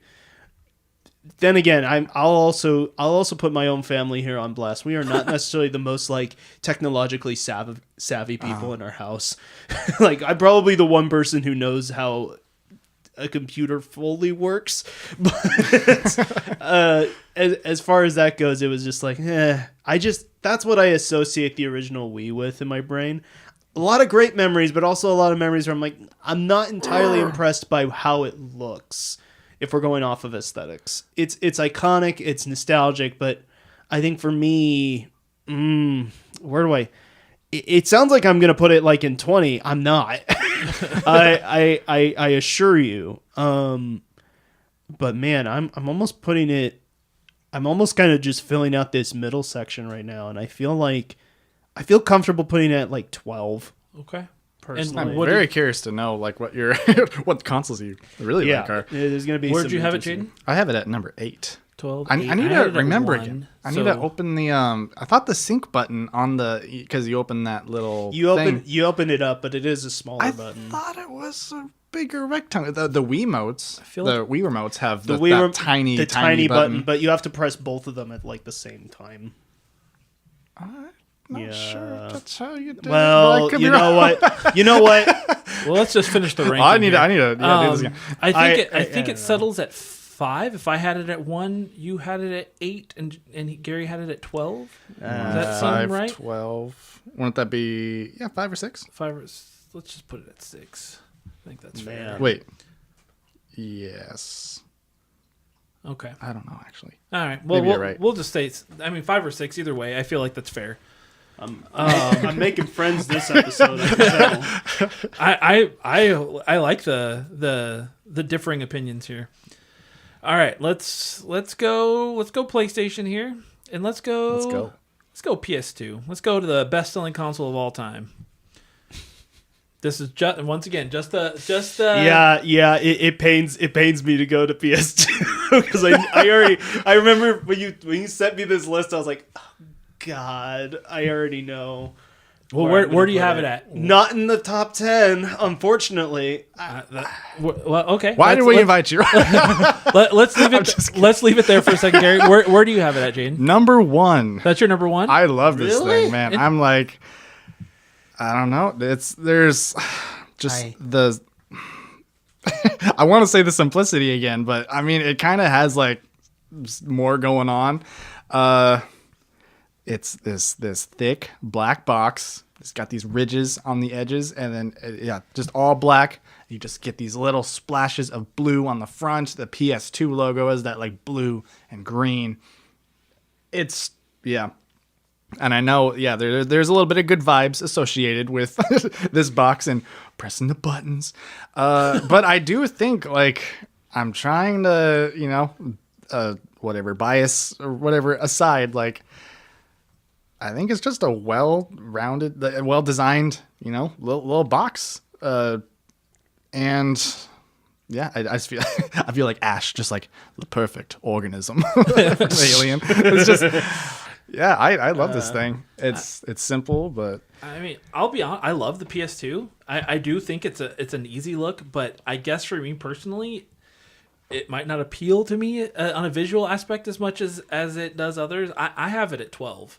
So wow. It doesn't. I mean, and by the logic of this list, it doesn't break the top half, I guess. But I mean, I love the console, and I do like. I don't hate looking that's the at opinion it, police right now. Yeah. Come after my heart. Oh, we just. They say, "What about the Wii?" They say, "What about the PS2?" Oh man. Anyway, so Gary, you said you don't have it in the top half. Where do you have it? Oh, man, I wouldn't put it in the bottom half. But my biggest gripes with the original PlayStation 2's model is almost kind of like it's almost kind of like the same reasons as some people kind of like it. I don't like it being so big. Like I think this also comes down to the fact that when I got a PS2, I got the slim variant, which I know is not necessarily like people have come to learn is not like a good aging variant as time goes on. But like, man, it felt like they both have their issues, but yeah. Yeah, well, I think the big one, I felt almost like there was, and this is gonna sound weird maybe like for where I place other things on my list, but this just felt, I guess at the time it was pretty cool for aesthetics and stuff like that, because it was like, this is the serious console, right? You have like the GameCube out at the same time. You also have like the Dreamcast, and eventually you have like, well, Xbox wasn't necessarily in the running until like a certain point, right? But which at that point too, it was also like, we're also the serious console. Yeah, I'm just like, I think when it stacks up comparatively to those, I don't feel like the initial design gives off a whole lot of identity. I feel like the identity associated with it comes from the experience of playing the games associated with PlayStation 2. I don't necessarily know if it necessarily comes from the console design itself, which is why I don't feel strongly about putting it in 10. I don't want to put it all the way down below, but it's like, yeah, to me again, it looks like it's very box-like shape sort of deal, not in like a not in an interesting way for me. Like a lot of these, yeah, if we want to boil it down and be really reductionist about this, all these are just boxes, right? But like, it's the shape and the way it's designed. It doesn't exactly make me go ooh and ah. So well, it makes me do that. Well, good for you. But hey, it's just, I mean, keep in mind, the end goal here is that we are just going with our opinions. I think the PS2 is a great console. And I do like to look at it. But when I wrote my list, it was a very vibe-based list. Like, I was like, what do I like to look at? Yeah, sure. What do I like this? What do I like this? And it's just kind of where it landed. I will say, I don't think one console on this list is a console that I don't think there's any that I'm like, ugh, I don't ever want to look at this ugly thing. There's a couple. Well, I've seen this list. Maybe it's just me then. But anyway, yeah, I had it at 12. Where did you have it at, Gary? I'm gonna put it at 16. And Jaiden had it at number 1. Let me check. 1. So then, very good. That would average it around 9 or 10. Wow, is that right? I forgot you guys' numbers. 12, sure. 16, and 1. I want to say about 9. I feel like 9 is fair. It's going to be a really interesting top 10. Might not be fair, but I know. None of us are going to be happy. but it's Why is the definitive. Virtual Boy number one? How did that happen? Hey, we're talking about the Virtual Boy. Let's do the Virtual Boy. Oh, Hey, yo. man. Do I... You brought it up. We all just laughed at this thing collectively. I love the Virtual Boy. Okay, make a defense for it. Okay, I think Where do it you is put a it? cool piece of hardware. I did not have a Virtual Boy growing up, even though it was about 8 or no, when did it come out? I was 9 when it came out. So I was of the age where I could have remembered it, but it was such a hit, came and went so quick. Obviously, like I had no experience with it as a kid. Mm-hmm. But I remember the first time when I saw one in person and thinking like, man, this thing is way cooler than I thought it would look. And yes, it's a big clunky red visor and it sits on that stand. I don't know. I think it's clean. I think it looks like it's a cool display piece. I have the Virtual Boy. Where do I have it? I have it at number 3. Really? Oh, it really could have been made number 1, Jaiden. This is crazy. Oh, I was pretty sure you guys would not have it that high. I know that it's man. kind of a wild take to some people, but I love. To me, like I've had a Virtual Boy promptly on display since I've had one. Like not every console is left out and as something to look at. And yes, it's a collectible. It's a collectible. So in that case, Right. yes, it makes it displayable. But I just think it looks cool.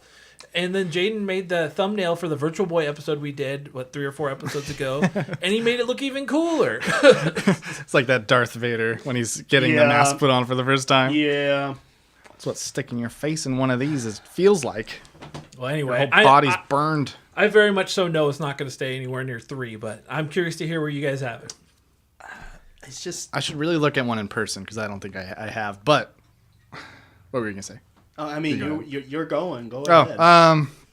because just from what I know how it looks, I've always seen this as like a barbecuer.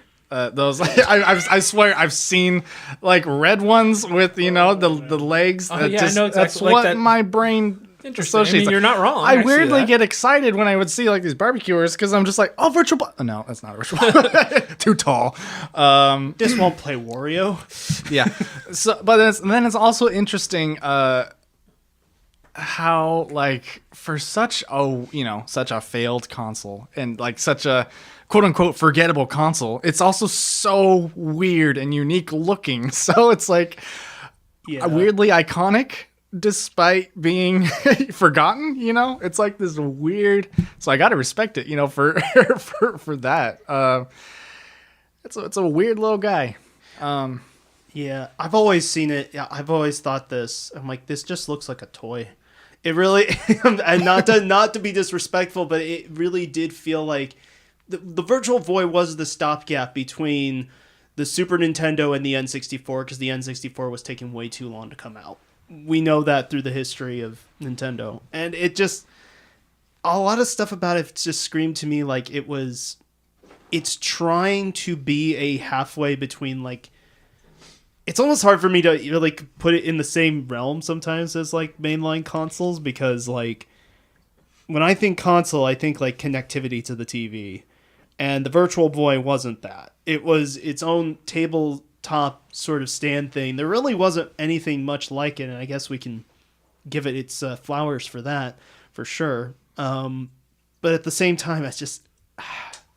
The way it looked, it always looked like a toy to me. It always looked like a tabletop set piece, and like you say, it's a great display thing. But I don't think of it as like console. Well, even before you got here, even Jaiden mentioned like he didn't think of it as a console. He was thinking of it as a handheld. It technically is a console, but yeah, you're right. It leans a little bit more. It's a personal device, so it leans a little bit away from that at the same time. I not that like I'm advocating it not to be on the list since we already have it, but it's kind of like for those reasons I don't feel very strongly like attached to it as being a top 10 contender in my personal perfectly fair. I understand that completely. I know my personal list would look very different than any normal top 10 list. So, right. All right, so where do you have it, Gary? Okay, I'm like on a warpath get my like middle stuff going here. I'm gonna put it at 18. Okay. Jaiden? Yeah, this feels harsh. Yeah. Yeah, so I have him at 21. Okay. Which is pretty low. Just kill Chris. Why don't you? Guys, if we all had the same opinion, this list would be very boring. So I do got some respect for it, but no, he's kind of weird. everybody has to have things down there, and it's not going to be the same for everybody, or else, like I said, this list would be boring. So I had it at 3. Gary had it at 18. Jaiden had it at 21. I think that brings it to about 15. Yeah. Above the 360, baby. It's got a little more personality than All right. the 360, I guess. Well, yeah. All right, what are we guess we doing can argue next? that. Weird. Let's do another Xbox. Let's do the Series X. Let's go. I do think it's funny we have both the Series X and the Series S. Even though Separate entries. They're separate consoles. Like I felt like I had to include both of them. I mean, I guess it's weird because they're both in the same generation. So Yeah. it's like, But when Series people X. develop for it, they have to develop for it differently, which makes it unique. Like yeah, because one's significantly worse than the other. exactly. You're 100% correct. Worse or better? All right, where do you guys have the Series X at? I've got this at number 4. I love this Really? design. It should be like goofy looking, but it just something about it just works. I just love this just tall monolith, like cube thing. It's not a cube. It's a. There's a much better cube on this list. I can guarantee you that. Well, not on my list. How dare you. I love the Xbox refrigerator or whatever nickname it goes by. It's just a big old guy who He's a big boy. He is a is big just. boy. I don't know why it's. If you turn on its side, again, it's a rocket launcher. It does kind of look weird on its side. I Yeah. will say it doesn't look right. It should be placed vertically. Well, Jaiden, Something about it I can't explain, but it just works. There's just something simple about it. There's like nothing on the sides. It's all just on the back, and you got like 2 buttons on the front, and just this little slot for the disc. Yeah, I really like this design. Like, even when they first announced it, I'm like, I kind of want that. And I wasn't an Xbox guy, but it played like a part in like me choosing like which to go for. It didn't, and that wasn't the main reason I got it, was because I like how it looks, but that was a small little aspect there. Gary, where do you have it?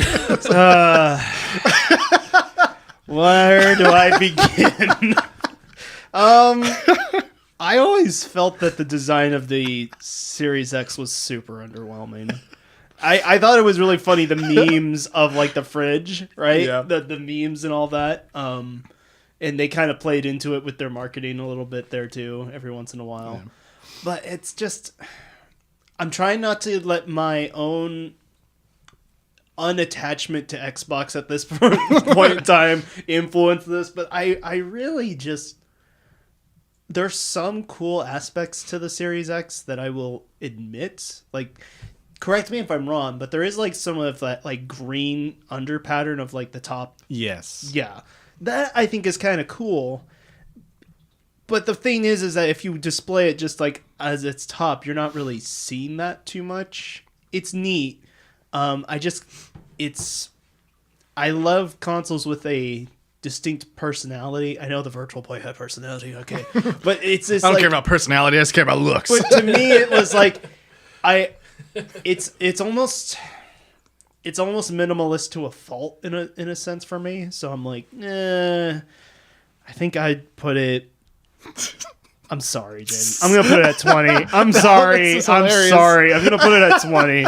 I don't see. I'm glad it's for somebody. It's just not for me. I'm sorry, Jaiden. I actually have it at 20 as well. Maybe I'm the odd one here. Like, I know you're probably not. It just personally, like, it's never done anything for me. I will say, if we were including console variations, so like the Halo, the Master Chief one, and then the Galaxy one they did, if those were included, like I think those look so sleek that it would probably change this number for me. But just the base console, long story short, I bought a broken one off of OfferUp very recently, so I had one sitting around for a I was while. going to say, did you see one in person? Yeah. And that might change your opinion. And I've seen one in person. Yeah. It did not. It is cool, like you said, the green undertones and stuff. Like I do like that, but overall, like I was looking at it, I'm like, you really are an ugly. Like, and that was Arnold Schwarzenegger. Yeah. You are one. He was a predator to me. It's like a square Bluetooth speaker that Yeah. you just put on the side of your. Exactly, and but like was mentioned, like I think it's hilarious that they leaned into it with the mini fridge. Like, Right. it's not like I'm not trying to disrespect it necessarily. It's just not for me. Like, I also think of like I thought about like if I was to fix it and like keep it, like where would I put it? I was like, I don't even know. Like it won't fit anywhere. Like in the setup I have, like it.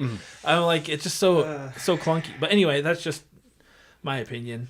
I don't hate it, but I don't love it. You had it at number 6. Is that right? Me? Yeah. I have it at number 4. 4. Dang, I'm sorry, man. No, it's okay. We both had it at 20. I don't know what that does to it. To the guillotine with you. Where does it put it? Help me do math here. Wait, what is your guys' numbers? We had it at 20 each. Yeah. Oh, then that would be kind of closer to 14, 15? 15's taken. 16? 16's taken. Well, How okay, does that work? So what are the other? Well, don't we like move something up or down? So if we wanted to put it at 15, we could move the Virtual Boy up. I put the Virtual Boy over this Series X. That's what I put. And I already went on my spiel about the Virtual Boy. Well, I wouldn't. So what is Chris? How does your? I would definitely Oh, put the Virtual Boy above the Series X. So. Okay. Well, we're I going appreciate you asking, though. under Virtual Boy. Democracy wins. Wow. Yeah, the fridge and the barbecuer duked it out there. Yeah. Wait till we get to the George Foreman grill. Frankly, Trust me. let's Let's just get it out of the way. Let's do the Series S. Oh man. Oh. Series X. Yeah, I thought we were doing the same thing. Thinking. Series S. Man, this just reminded me of like the Xbox One S, because it's essentially that with some more of it. It doesn't scream like next gen to me, which was the kind of I wouldn't say it's necessarily it's a fault of. Well, it is the fault of Microsoft naming them all the same. Oh yeah. It's like, darn we'll name this thing. one X this time. It's like, We'll just you put- always do that. We'll put series in front of it, and it won't confuse anyone ever. It's so good. It's so good. I don't know. It's I honestly do think aesthetically I like the Series S a little bit better for like smaller. I've played on a Series S before, and its form factor is smaller. You can put it in better places. Fortunately, it doesn't perform necessarily really well, but I don't know. I like the white, and it's taking from the Series S design, which had like the sort of golf ball aesthetic to it with the grill and everything.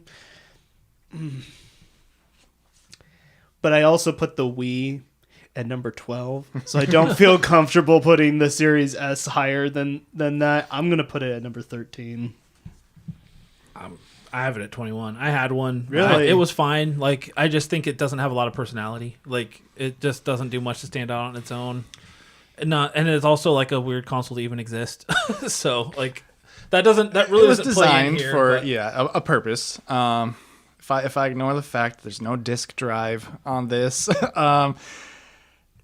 design wise, I mean it's a box, and then they slapped a black circle on it to make it not just be a forgettable box. But I don't quite love that, just added circle onto it. I'm not big on that. You're right. I'm putting it at number So 19. You talked Gary down. So it's funny how like the two Xbox consoles from the same gen, like there's such a divide in my list from going from 4 to I have Series S at 20. I don't quite hate it, but it just feels a little lazy to me. But I don't. Yeah.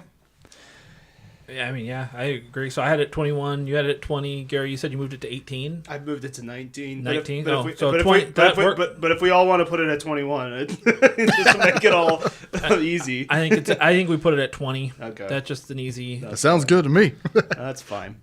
Xbox Series S. Okay. Not the worst thing. Okay, so currently, just a reminder for the list, where we have right now is that we have the Wii at number 6, PS2 at number 9, Genesis Model 1 at number 12, Virtual Boy at 14, Series X at 15, 360 at 16, Series S at 20. Okay, so there's a list update. Yeah. Okay, let's go back. We've only done... I hate it. Trust me, I'm sure we'll get to something where I'm not going to be happy either. Let's go back to Nintendo. Let's do the OG. We're going to do the NES. Oh, boy. Okay. Where do I have the NES? You don't even put it on the list. Yeah, what's missing on my... How am I missing it on my list? Go ahead and talk, because I have to figure out why I missed it. What can we say? This thing is heck iconic. It is hard to not notice once you find out that it was like redesigned in like under 2 hours by like two dudes. Yeah. We're talking about the American design, obviously. But I can't help but love this thing. Yeah, it is one of those things where it kind of like the fact that it is such an iconic console and it's so you can't like separate the generation that it's from with that as well. This is also kind of like there it is. I don't know how I missed that. Sorry. To a certain extent, it's like it's almost like a jumping off point from like what the Atari was kind of looking like around the same time. It's sort of box-like. How do we do the cartridges? The neat part about it is that it had a little latch to kind of hide the cartridges away, which also led to people using it as like stands for beer cans and bottles and stuff like that. You had longer controllers that weren't fused to the console like the Famicom. It kind of loses a little in its US edition. It kind of loses a little bit of like the Famicom's specific design, but yeah, I mean, it's good. For just going based off of the console and not the controllers. Not exactly a fan of the square controller. You get the dog bone controller. I did have the dog bone controller. It was a lot better. It was a lot more ergonomic. Squares hurt. That's all I can say. How hard are you gripping it, bro? As a kid, bleeding. Hey man, let's just say Nintendo wasn't always about ergonomics for a while there. We've come a long way. Yeah, I mean, come quite a long way. Sure. I'd still put this pretty high up there. I'm almost. Do I put it in the top 5 or not? I'm gonna. For people who don't know, I haven't actually made my list. I'm making it as I go. I'm gonna put it. Yeah, I think I'm comfortable putting it in like number 5. NES. That's fair. I have it at number 10. I feel like it. I don't think I could put it out of the top 10. I feel like for just iconic aspects alone, it had to be there. But then I ranked it against the rest of my top 10. I just felt like it was probably my least favorite aesthetically, on a personal level. But I mean, very iconic. It is a cool system. Like I love the flap. I love the way you put in a game and push it down. That feels good. It just feels right. The buttons on the front, like it just very much so reminds me of my childhood. Like I do have a lot of love for the NES. As just as far as aesthetics go, there's consoles I like looking at more. So that's number 10 for me. Where'd you have it, Jaiden? I have it at number 6. 5, 6, 10. So I think that puts it at 7. Just looks pleasant, pleasing to the eye. And then the VCR style, putting the cartridge in. The reason why they did that was to specifically not make it look like a top loader, like an Atari. Make it look like a fancier piece of tech at the time, so it wouldn't be such an eyesore or what have you. I can't help but love it. It's great. Yep. I get it. I agree. So we settled on number 7 then. It has been settled. Okay, let's do the Sega Master System. I feel like this is probably the least well known of the consoles for any of us. There's on a this reason. list. There's a reason. And I brought it up just so we can, in case you guys wanted a reminder for visuals. No, the moment I looked on the list, that image is burned into my retina. Dang, did the Master System hurt you? Like, it's number 23. I'm sorry. Wow. I don't like the design of the Master System. It's neat that they wanted to go with some sort of like triangle pattern, I guess. It looks ugly. I don't know. I don't like its aesthetic. So what's funny is I had it at the bottom of the list at one point as well, but then I was looking at it earlier and I was like, I think I have it. For me personally, I think I had it at the bottom based off just the pure fact that I'm not even like I've never even seen one in person. Like, I mean that's probably not true. I've probably seen them at stores, but I never played one, never held a controller. But as I was actually looking at it, I was like, I kind of like this like 80s vibe that it had. It like, looks so cool. Yeah, I was like, it's actually kind of cool. So when I rethought about it and kind of looked at my list a little bit more, I resettled on. I put it at 18 on my list, so it's still not as high. But I was like, to be frank, the systems that are below it on my personal ranking, I just like looking at a lot less.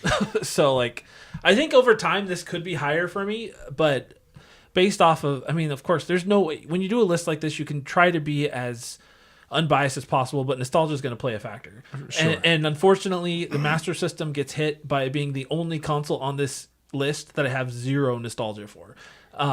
Literally the only console on the list that there's no like, because I just, like I said, never had one. I've never played one. I barely even ever seen them. Like, I think if I had some more memory with it, I think it would be higher. But yeah, for now, it's 18 for me. Come on, Jaiden. get me to raise this just a little higher from the 23 spot, because I'm struggling to come up with something here. So for me in this case, this is how I know there's no bias, because I have no attachment to this thing. I've never seen one. Maybe I've seen one in like a retro store or something. I've never like. I've not no attachment to this box, but it just looks so nice. I like this design. Yeah, it's just this 80s. I think sleek. It is so 80. Out of anything on this console, it looks. Okay, there's only so many 80s consoles, but it really looks like it came right out of the 80s. Yeah. I think a big flaw of it, though, that I'm aware of. Is this right? Does this have the start button on the console? Oh, I don't even know. That's really unique, though. I want to say it might be this console, or maybe I'm thinking of another console. So there was some weird thing where, like, back then you're probably sitting closer to your TV, but. Yeah, you're right. It does. The pause button is on the console. That is crazy. I think. Dude, why does that make me like it more? That makes me like it less. That is so weird. That is terrible, and it's okay. This is their first home console. They learned people weren't going to do that. But that does knock it down a little bit for me. I feel like Sega's whole story is them learning that people aren't going to do that with each of their consoles. And then the Dreamcast comes along and they put the cord on the wrong side of the controller. I love the Sega consoles, but man, they always are like, and they're gonna do it this way. Why? Man, I kind of want to get one of these now. It just looks so nice. It's so weird. And then the controller has a little joystick. Like, I don't know if I even knew that. We're not talking controllers. Dude, weird. I don't know. So where do you have it, Jaiden? I have it at number 10, which since we're talking about Sega systems, also, I just want to say, Sega and their names for their consoles, like, I mean, I'm a Nintendo guy. I don't quite love every name, but Sega, just their naming. So we got Master System, Genesis, Saturn. Like I freaking love every Sega console name. It's so cool. Dreamcast, and like, you know, Game Gear, Nomad. It's like they were. They knew what they were doing with the naming. They were really trying to get the kids that thought words were cool. Yeah. Favorite names. I love them. They're all great. Genesis, despite being the first book of the Bible, it's still more associated by the Sega system for me. Oh, man. Well, anyway, so I think that discussion of just like how I'm trying to think about like how I'm going about like thinking about the bottom end of this list that I'm thinking of, and then thinking about, does the Sega Master System really deserve that? Maybe not. I don't know. You seem to really dislike it, though. It's okay for you. It's not very to like it. I think it's one of those things where, to me, it's kind of like if somebody was to ask me, you know, put the Atari 2600 on this list. It's not going anywhere near the top 10 for me because I see a lot of the flaws in it, but this is also coming from a perspective of somebody who grew up during the 3rd/4th generation of consoles where this type of stuff was already figured out at this point. So I don't know. It's a generation that like I have nostalgia for because I played them retroactively, but not necessarily in the sense that like I grew up during that generation or like this was crazy. That this is insane. I'm like, So where do you put it at? Man, you know, just out of I'm gonna put it next to the Virtual Boy. I'll put it at 17. So you have it at 17. I have it at 18. At 17? Jaiden had it at 10. So I think that puts it at about 15. But where is it gonna? Who is it? Who does it have to battle then? Because I think we already have a 15, right? Virtual Boy was 14. Okay. Series X. So would that put when it pushes the Virtual Boy up again? Does it? The Virtual Boy's crawling to the top. It's on its way. It's on its way to number 1. 3, 2, 1. Yeah, I was trying to map it, but going Little Mac style. no matter what, it pushes the Virtual Boy up another one. I don't know How is this happening? The math is not mathing, but you know, hey. Well, if we had it at 17, 18, and 10, like it would be right in that. It'd be 13. It would be right around 14, 15. So no matter what, the Virtual Boy goes up again. This is so funny. All right. Oh man. All right, let's do another PlayStation console. Let's get it out of the way. Let's do the PS5. Okay. Hot take, maybe not so hot. Probably hot for the discussion. I actually like the PS5's design. I think and this comes down to where my tastes in video game consoles is. I love personality when it comes to consoles, but I also like kind of like, I get what they were trying to go for with this idea of like, hey, we want it to be this sort of like futuristic aesthetic a little bit for the living room. It does look like an air conditioner or something like that. Air purifier. An air purifier. It looks like your mom's router machine or something like that. Router machine. You know, there's a router machine that you get the internet from. I told you we're not really technically savvy in the day household. It's that being said, I still really like the swooping angle design and things like that. And yeah, it does look really weird with the little disc area, but I don't know. I like it. I don't think it was necessarily the best designed PlayStation console, but yeah, this is the one where I would put it at like a 10 personally. PS5. Okay. All right. Now please trash it. I like to right now. I'm picturing James sitting in his car listening to this podcast and raging over where we put the Series X and raging even more about where we're putting the PS5. Because you know he ain't happy. Sorry, you weren't here. I have it at 13. Okay. So I obviously I'm a little bit more of a Sony fan I'm a lot more of a Sony fan than an Xbox fan, and I'm even a little more of a Sony fan than a Nintendo fan these days. I've never understood why it got so much hate. It is big. Like, it's giant. It's huge. I thought it looked cool from the time it was announced, and it was immediately getting made fun of, and I was like, I don't get it. I think it looks cool. I assume this is where... I mean, I was laughing with it. I assume this is where, like, the Series X fans are. They thought it looks like Jaiden. I mean, you think it looks cool. You probably think the PS5 looks dumb. I think there's just a weird disconnect between the two people. I think the PS5 looks cool and the Xbox doesn't look great. I don't know. I don't know why. I don't know. I don't have much else to say about it. You want to know what it has? It has a collar. It has a flipped-up collar, Fozzie's, the Fawn style. It's a freaking jock. I don't know. I have my PS5 sitting right on my TV stand, right next to my TV. I look at it multiple hours a day. I like it. I don't know. I'm happy with it. But, I mean, 13 still isn't, like, the highest. No. So I don't feel like I'm being unfair. But, Jaiden, where do you have it at? I'm looking forward to hearing 23.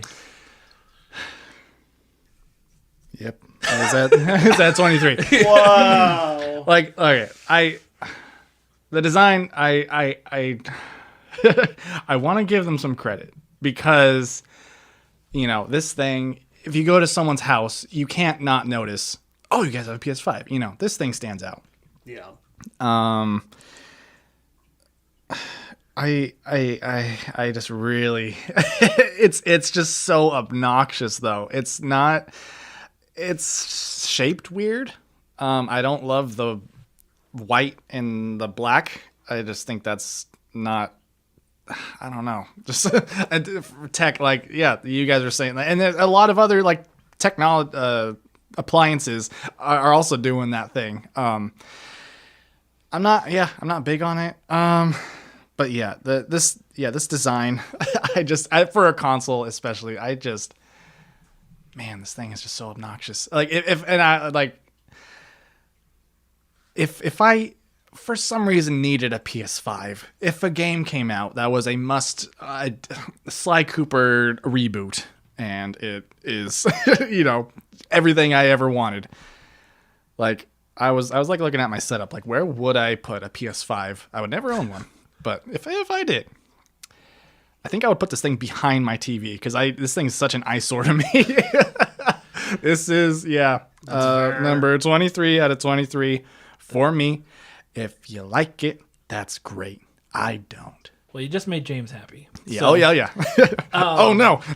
I guarantee. Okay, I was kidding. No, I can't guarantee James, it, but Xbox I feel like guys. if James was here, he would have had it at 23 as well. It's like, let's go. I disagree. I mean, that's okay. I mean, that's why it's all personal opinion. And I obviously disagree too. I like it, but I know people don't. So it's not a big deal. I think that the thing about anybody's like top 10 when it comes to console designs really does like show people kind of like either there's going to be some nostalgia obviously with it, but also kind of like what you value in design. And if what you value in design is just a different taste than somebody else, that's fine. It's like music. It's like art. It's whatever. Yeah. All right. So averaging it out, I had it at 13. Gary had it at 10. You have it at 23. I feel like, where's that end? Around 16? Man, 17? Where's Xbox Series? Where's this Virtual Boy going, brother? It just gets getting pushed up. I don't think it's moving the Virtual Boy. The Series X is at 15. Oh man. Oh, good, 16. It's brothers. I think. Yeah. It like I said, you got to give it to them. It does stand out. To me, I think it just stands out too much. It never looks good in a setup, I think. It just asks like for way too much attention. I get it. This thing, it almost doesn't even look like a console. Like, all right, we need to move on. We need to start schmoving. Yeah, we need to start moving. We still got like 10 plus consoles to go through. Let's go. Yeah, let's do some of these quick. Let's do PS4. I don't feel like a ton needs to be said about it. Where do you guys have the PS4? Man, I like the PS5 design a little bit better. I'm gonna put it at like 11. I have 17. I have 15. I think the PS4 is fine. I like it. I like the PS5 design a little bit more. Yeah, 15, 11, 17. I just like a good rhombus, a good rhombus. Yeah, it did stick out. So I think doing that slant thing. I hate the buttons though. That's why Okay, he's like rather low. I on will the admit list. the buttons are not great. And then especially when you get the issue I had with mine. My least favorite thing too is the Yeah. weird touch sensitive buttons. So I think that puts it at 15.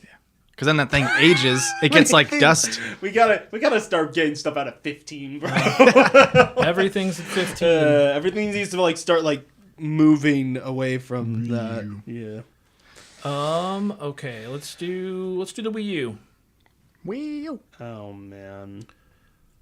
I have it at 18, just below PS4.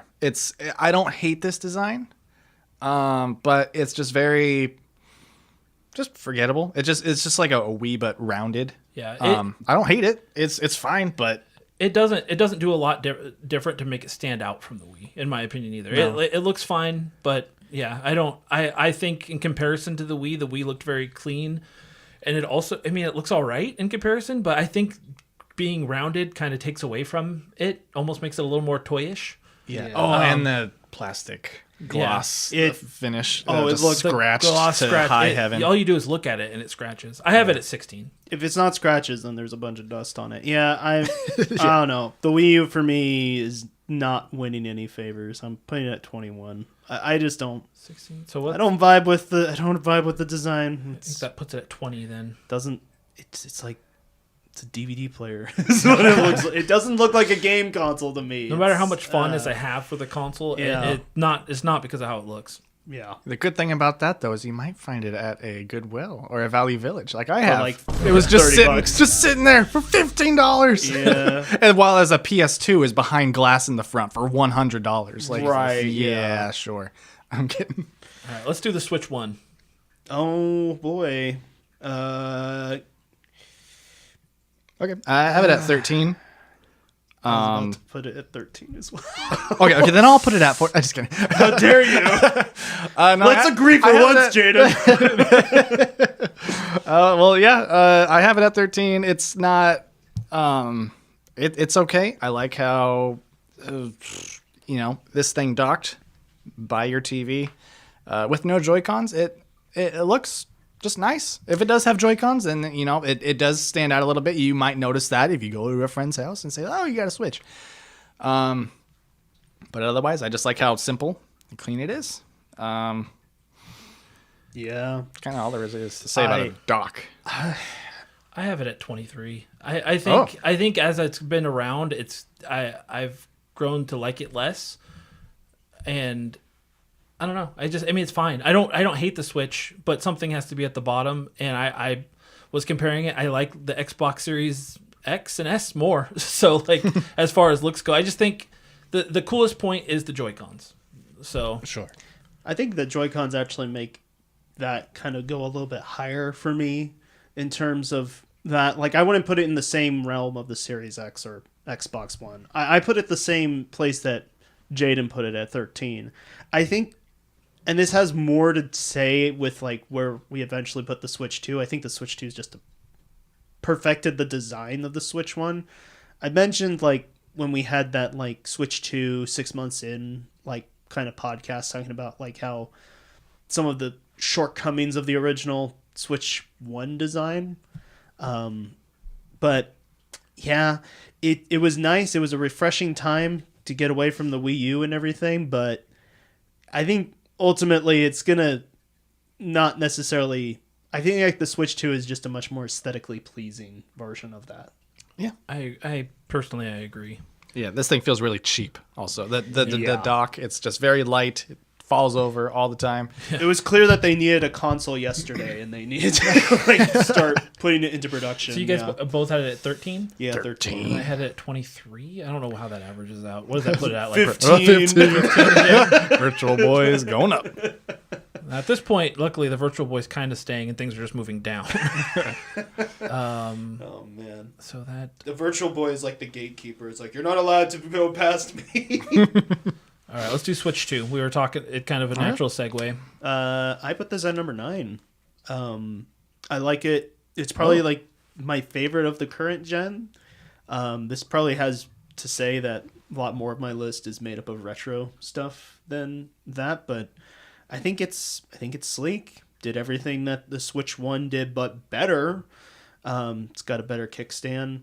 I know some people grieve the lack of colors, especially with the Joy-Cons and things of that nature, but I think honestly with the more subdued color with it, it's kind of grown on me a little bit more, and it kind of just sort of like I can take it more seriously almost. So, which is kind of what I think Nintendo is going for this generation, taking themselves a little more seriously in the gaming space. Feels a little more adult. Yeah. I want to say the Switch 2 compared to next to a Switch 1. It grew up. It grew up with its audience. You know?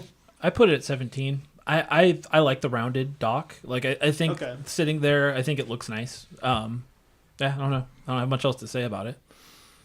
So I had Switch 1 at 13. This is at 12. It's very similar to Switch, but yeah, I like it more. It looks sleek. 9, 12. It's a nice looking little box there. I think this puts it at 14. 14. Wow! Finally out of the 15 space. Let's go. And they improved the dock too. Like there's actually no. What am I thinking of? Never mind. I'm thinking of the patent. I don't recall flipping the. Never mind. Forget this. There's an extra feature we don't know about. Extra feature. Shh. I was supposed to say that. I signed an NDA. Oh no! Your uncle from Nintendo is gonna come in here. See ninjas outside. All right, let's do the OG Xbox. Man. The big boy. The big boy. I actually really like the OG Xbox. I like that its design is it has that very straightforward. It's a box, but it is an X. The green symbol in the middle, the 4 controller ports. Like, I don't know. Like, I like it for what it is, and I have it at number 9 or 8. Sorry, I have it number 8. I have it at number 8 too. Oh wow. It's neat. It definitely was trying to make a statement the moment it showed up. It was never going to live up to the flashiness of that prototype that they showed off initially. It's this big metallic X, but I think it became a much more subdued design. And I mean, the Duke and the green and everything. It looked like the reactor that it was showing when it first booted up, right? Mm-hmm. So I hate to say, I think Xbox peaked out of the gate, but that's my personal opinion in terms of design. Let's make that clear. James, don't kill me. It does what? It peaked in terms of design. I see. Right out of the gate. I think that's. I agree according to my rankings. So what do you say, Jaiden? I think so. I like this console. I think its physical design is a little wacky, a little extreme there. With viewing it from top down, it's a big old X, and then just the shape of the X. And this thing, how big it is, how heavy it is. It's got those ridges on the side. It's weirdly it feels luxury, but also cheap at the same time in some areas. Something about it. So it's a little extreme, but I also kind of have a little bit of a soft spot for it. I have it at number 14. I like it, especially the big old green glowy circle button. That looks nice. Also feels good to press, which this is a big factor in my consoles. If you haven't, you like noticed. pushing buttons. How does a button feel to press? Today he's pushing gears.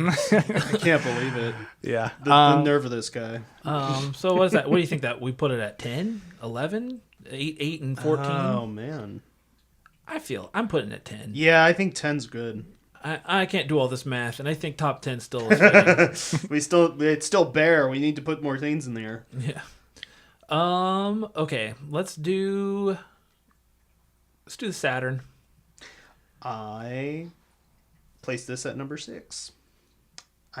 This is also coming from probably a more recent appreciation of the Saturn and its weird library and stuff like that, but I genuinely think when I think of that generation, I like it a bit more than the PlayStation. I don't think I like it more than the N64.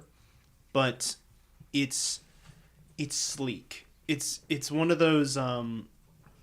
If there's one thing that Sega did a really good job is making a console look good after the Sega Master System. They did a really good job of like just, you know, it's a console that plays games. It felt like it meant business a little bit, but it didn't try to go too out there. It's subdued in all the right ways, but also like just kind of screams Sega and the others, at least in my personal opinion. So, but I think there's one that does a much better job of that later on my list. So, number 6, Saturn. I have it at 14. Really? Yeah. I mean, I like the design of the Saturn. I don't know. It just kind of falls into that pattern of where some of these other ones in this range for me of like, I like it. I don't love it. I don't hate it. Just kind of in the middle of the pack a little bit. Okay. I don't really have much more to say. I like the Saturn. I like the way it looks, but that's it. I'm not sure. Yeah, I never seen one for the longest time. No experience really with it. Ben recently got one, or recently, a few years ago, is when I think I've really seen one in person. And once again, I don't know what it is, but this is just a sexy console to me.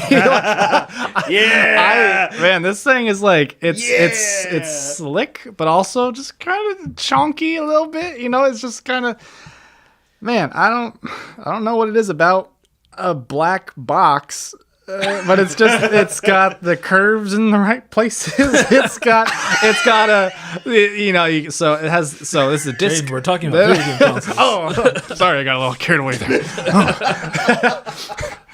It has like a cartridge slot and a disc tray. It's very interesting. I like this. Yeah, just it's very visually pleasing to me for some reason. I have this thing at number 3. Like, this thing is up there, man. I don't know. Once again, I don't know what it is. All right. Can't explain it. So 3, even though 6, I tried. and 14. I'm thinking that puts it at about number 9. Okay. I'm just happy it's in the top 10. That's nice. Let's move that there. Okay. All right. Let's do. We have one Xbox. Let's do the GameCube. Let's get the GameCube out of the way because I feel like we'll have some differing opinions here. I don't talk first very often. I'm just gonna say it. I love the GameCube. I flirted with putting it at number 1, but I ended up putting it at number 2. I think. I don't know. It's just a stupid box, but it lives up to its name. I like. Okay, first off, at launch there was 2 colors, black and the indigo. I like both colors. I'm more, even though I have a black one, I'm a little partial to the indigo color, but I like the way it is shaped. I like the faceplate with the controller ports and the memory card ports. I like looking at the top of it with the glossy GameCube logo, the way the tray opens up to hold the mini discs, and the stupid handle. As a kid, I was like, I'm going to take this thing with me everywhere, and I'm going to be the coolest kid. Of course, you don't do that because that doesn't make any sense. Why it has a handle, I don't know. And I understand why somebody might dock it because of that, but I think it's cool. I love the GameCube. Number 2. See, I put it at number 1. I agree with everything that you just said there. To me, it's like I think it is one of the quintessential, like, hey, let's have fun video game consoles, but it's not going so out there like the PS5 or something like that where it's like trying to be obnoxious. It takes up just enough space and has enough personality that I think it solidifies when I look at these console lists, I don't feel like there's really a console there that looks like the GameCube or even takes up the same sort of space or is like, it's also another thing, everything just kind of works with its design. It's 4 controller ports, it's got 2 memory card slots, it's got all the buttons that you need. Nothing more, nothing less. It's just cool. And I mean, massive nostalgia factor. Am I biased? Oh, yes, I am. I grew up during this generation. Of course I am. Yeah. There's only so much you could do about bias. Right. But yeah, it's for all those reasons that I'm like, yeah, number 1, GameCube. All right, Jaiden. Hit us with where you So got it. So number 23. How are we putting this at number 15, Jaiden? Virtual Boy, you're about to go up one. No. So I didn't have a GameCube growing up. My friends, I would go to a house and a friend would have it, and I always found it kind of weird, like just the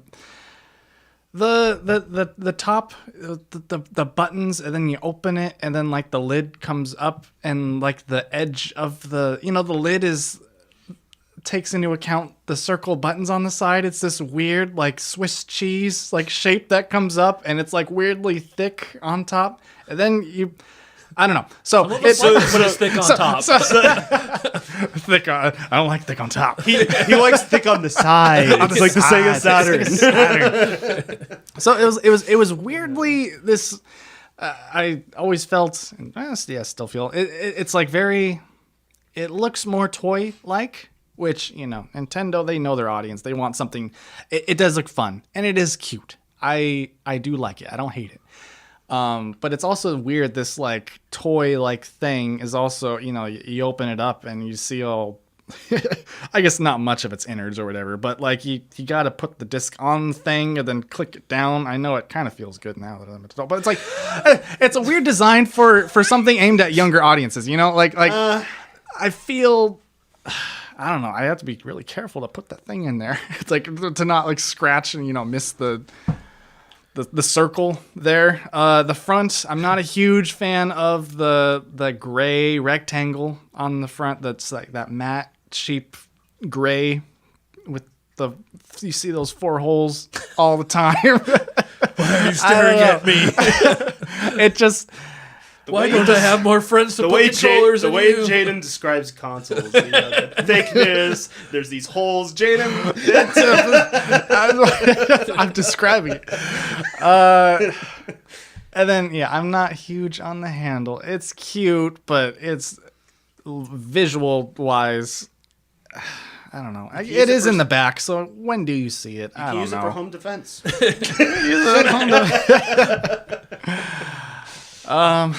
Jaiden, where do you have it? Like I said, so I threw this list together really quick, and I feel harsh putting it at number 15. And that's not to say it is bad.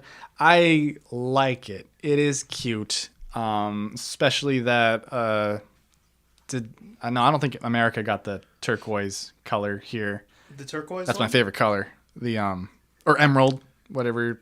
The official name is like the bluish green teal. Yeah, the Tales of Symphonia one. There was a lot of like specific ones that didn't show up overseas, but it also had a ton of different color variations too. So, all right, I think if you have me and Gary, sorry, have GameCube fans. We're insulting a lot of fans out here with our different rankings, no matter how we look at it. No one's safe. I was a PS2 boy. So was I. So if me and Gary have it fairly low, if me and Gary have it at 1 and 2, and you have it at 15, doing the math, I believe if we average it out, just Gary's 1 and you're 15, that would put it at about 7. But we have a number 2 in there as well. I think that brings it to 5.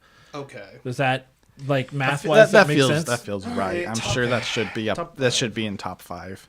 Okay. I don't know how we don't even have if a top I don't 4 personally love yet, it, but. Oh my gosh! It's gonna be GameCube is probably gonna get moved up there though with your guys' high numbers. I don't think there's gonna be. I'm just speaking from experience. So a lot of the ones that we have left to discuss are ones on the higher end. Not all of them, but there is a lot that are on the higher end for me. So yeah. Okay, let's try to get this down to we have one of each console here. So let's do PS1. Okay. I have this at number 7, just above the original Xbox. I think for a lot of the same reasons some people would like the first model Sega Genesis, I kind of like the first model of the PlayStation. It is gray. It is kind of weirdly top open. Some people might say it looks like a toilet seat opening up for you to put a disc in.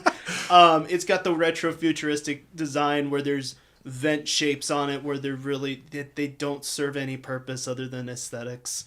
There's only 2 controller ports, but they have the big massive buttons. This is also very Those much a buttons. nostalgia. It's two big buttons, reset and buttons. button. It was it was eject, and then there was the reset and power button was the same thing. It's just- eject Was button? it? Was there 3 buttons? There was an eject button, and there was the power and reset button. It can eject the discs? It doesn't eject. No, the you disc, open the lid. It opens. Oh, I was like, what the? I don't remember that. Shoots it out. How does it do that? Top loader. It loads it like a It's like a gun. blade saw. Yeah. Or, If you fail to beat Resident Evil within like 5 hours, you just Oh no. yeah. Yeah, I'm pretty close to you. I have it at 9. I mean, I love that little gray box, and I like the circle buttons. There's something about pushing the lid down and after you put in Final Fantasy VII or Metal Gear Solid, it feels right.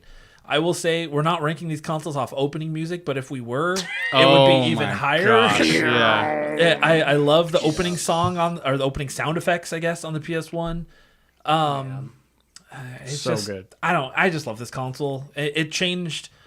This sounds stupid, but it's one of those things that changed the trajectory of my hobby life going forward. Without the PS1, I would maybe have not been the RPG fan that I am now. Right. So like, I have a lot of love for it. So I have it at number 9. I feel like it's even kind of low for how much I like it. But I know, I'm surprised. You put that like opening track for the PlayStation and also like the THX like sound. It's like those are the sounds of my childhood. Really. There's some good Yeah. sounds. Mm-hmm. I have this at number 5. nice. What you guys have already said a lot of things that I like about it, and then also on the lid, they got the little what you call that little texture there for your finger to not slip off of it. They thought of that. It's like Okay. wow, Perfect. it's a light gray, so when you do open the toilet lid and you set the disc in, GameCube does that too. Well, it's also light gray on the inside, so it's easier to see. You're not just dropping it into some black void. And Jaiden lost a lot of discs in the GameCube. where did it go? To be fair, they were pretty small discs. Yeah, Man, yeah. Okay, you know how those buttons, man. I know the buttons. Something about Top the buttons. 5. Yeah. You know how Hallmark has been doing those like figures, the Christmas ornament figures, Yeah. like consoles and Yes. everything. This year they're doing a PS1 one, and when you push the button, it does the startup sound, and I'm buying one. So Can you buy 2? once they go on sale, if you want me to buy one, I'll buy 2. I really hope that eventually Lego gets like a PlayStation 1 model. I think there was an idea that it could get one eventually, but it was like That I feel like I heard there was, but I might be misremembering. If there is, I would possibly buy that. I think Yeah. it's cool. So you have it at 5, Yes. and Gary has it at 7. I had it at 9. I think we settle at 6. I have it at 7 for Final Fantasy 7. Oh, 7? Even yeah, we set. So we definitely put it at 6, which moves the GameCube up 1. Yeah, I feel GameCube's gonna. I don't see one of us, or us ranking something that high. We'll for see. it I'll to figure that We'll out. see. Okay, see how this so number 1 and 2 though. please, I got the PS1 out of here. So let's do it. We have to do a Nintendo system, and then we'll be at one of each of the big console makers. Let's do SNES. Okay. This is another high ranking one for me. I put it at 3. I like the design a lot more than the Super Nintendo. Excuse me, NES. Wait, what? I like the Super Nintendo better than the Super Nintendo. Okay. Yeah, I Super like Nintendo being better able to see than the SNES. cartridge. I like being able to see the cartridge. I also think just like if we're going again off of like the aesthetics that a lot of these retro game consoles did, I think this one did a really awesome job at it. I love the purple and the gray.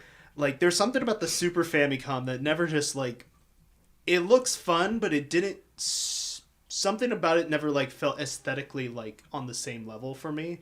Where it's like, hey, we have these 3 tones. We have purple, we have this light gray, and then we have this lighter purple with And it. now yellow.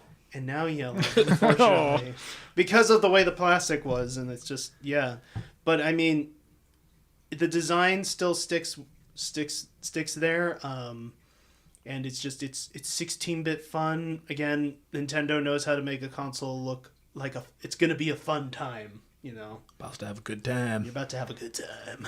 Yeah, I agree. I mean, nostalgia is heavy. It's a nice looking console. I love the purple and the gray. Like, I don't know, it just looks good. I have it at 5. See, this is where I'm with you guys. I have this at number 2. Hey. Okay. I'm glad I'm not alone. I love this design. The buttons. The buttons. Let me get started on the button. This the works. This actually has an eject button. is so dang good yeah. to press. It's like man, shooting that game out of there. Yeah, it's almost more fun than some of the games I had. I love this. Yay! My favorite game is to eject Balls 3D out of my Super Nintendo. Yeah, I mean, it's considered one of the best consoles of all time for a reason. For the fact that it's now going, we're 35, 36 years old since its launch. Yeah, is that right? Math? Yeah, it holds up. I feel like it'll be one of those consoles that down the road there will always be people collecting for it. Even after the generations that grew up with it are gone. Like, I kind of feel like it's going to hold the test of time better than most. Is I guess what I'm getting at. It has some of the best games of all time. Absolutely. So I had it at 5, and you guys had it at what? I had it at 3, and you had it at 3 as well. 2. Okay, so I think it's 3 then, and then. I feel like that might end up getting moved up too. I think this list is going to change a little bit. I also think I did something wrong because I think there's too many in here, so I'll have to adjust that once we're done. Some of these numbers might not too many consoles, but I the way I had it set up, I think I didn't delete a couple lines. I put all the numbers that you had sent me kind of in a list now, and they seem to match up. But maybe the way it's being put there, I don't know.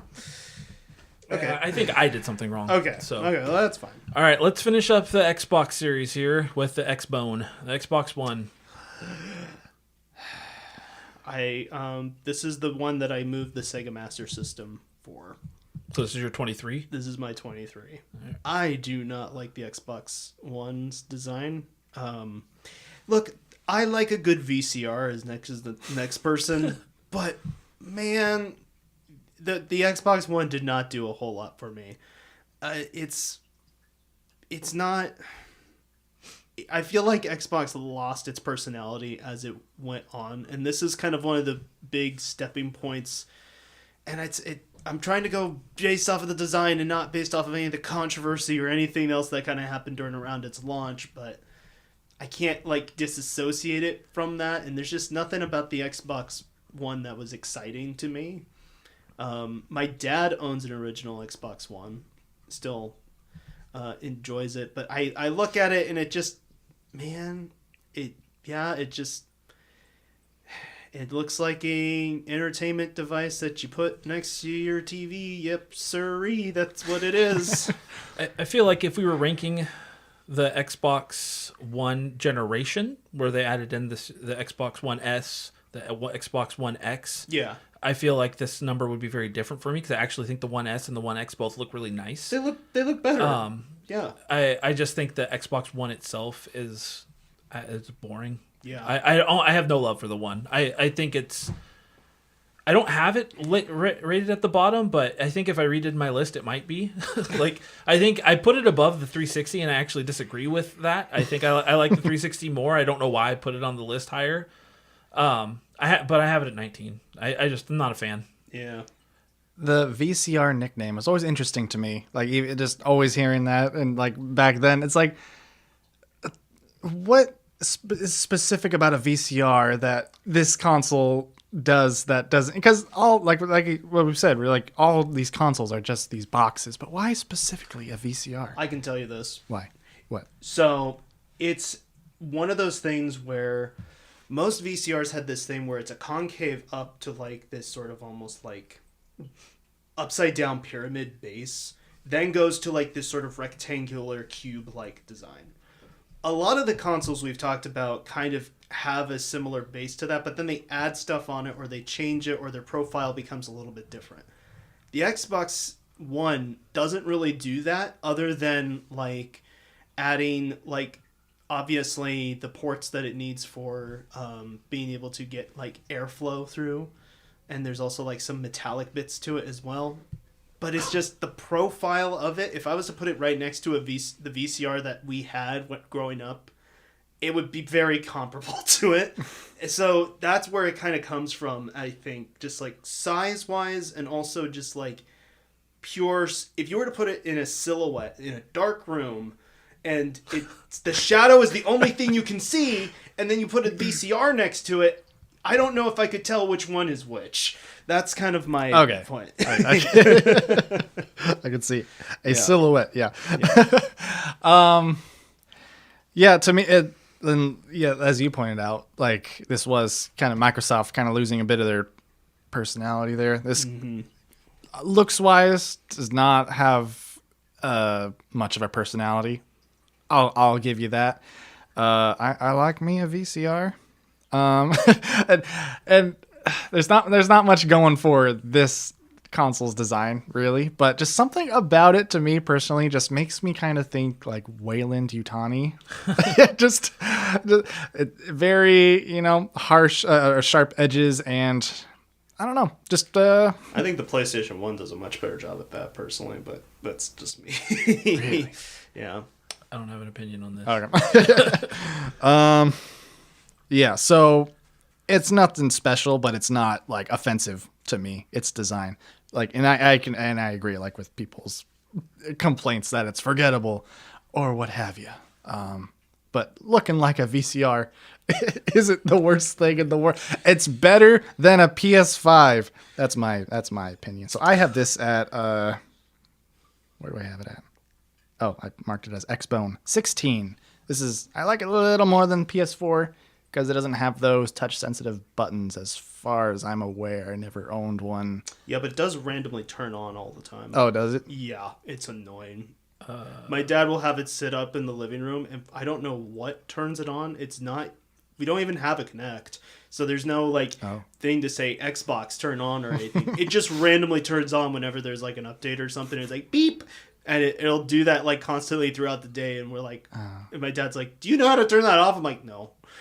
I'm sorry. I have no idea what's going on with that thing. You have it at 16? I do. And you had it at 23, Gary? 23. I had it at 19. I think that means that it kind of just averages right about 19. Okay. So we'll do this. Xbone. I'm seeing some things in this list I disagree with. Hey, it's the top 10 that really matters here. Let's be real. It's true. Okay, let's finish up Sega. Let's do the Dreamcast. Oh, man. I have him at number 7. There are some consoles I like more, but I like this guy. He's cute. I agree. I have it at 7 as well. I have it at 2. Wow. And this sounds weird because I only just recently acquired a Dreamcast, but I love the aesthetics of the Dreamcast. I think this was Sega. It's Sega at their most peak of like, we're gonna try and do everything we possibly can to finally become even more competitive with Nintendo and everything, because they've been losing the race for a while. Hey, let's make a console that we think is gonna be the future of gaming in a lot of ways. They spent a lot of money just to make sure that there was a modem in there.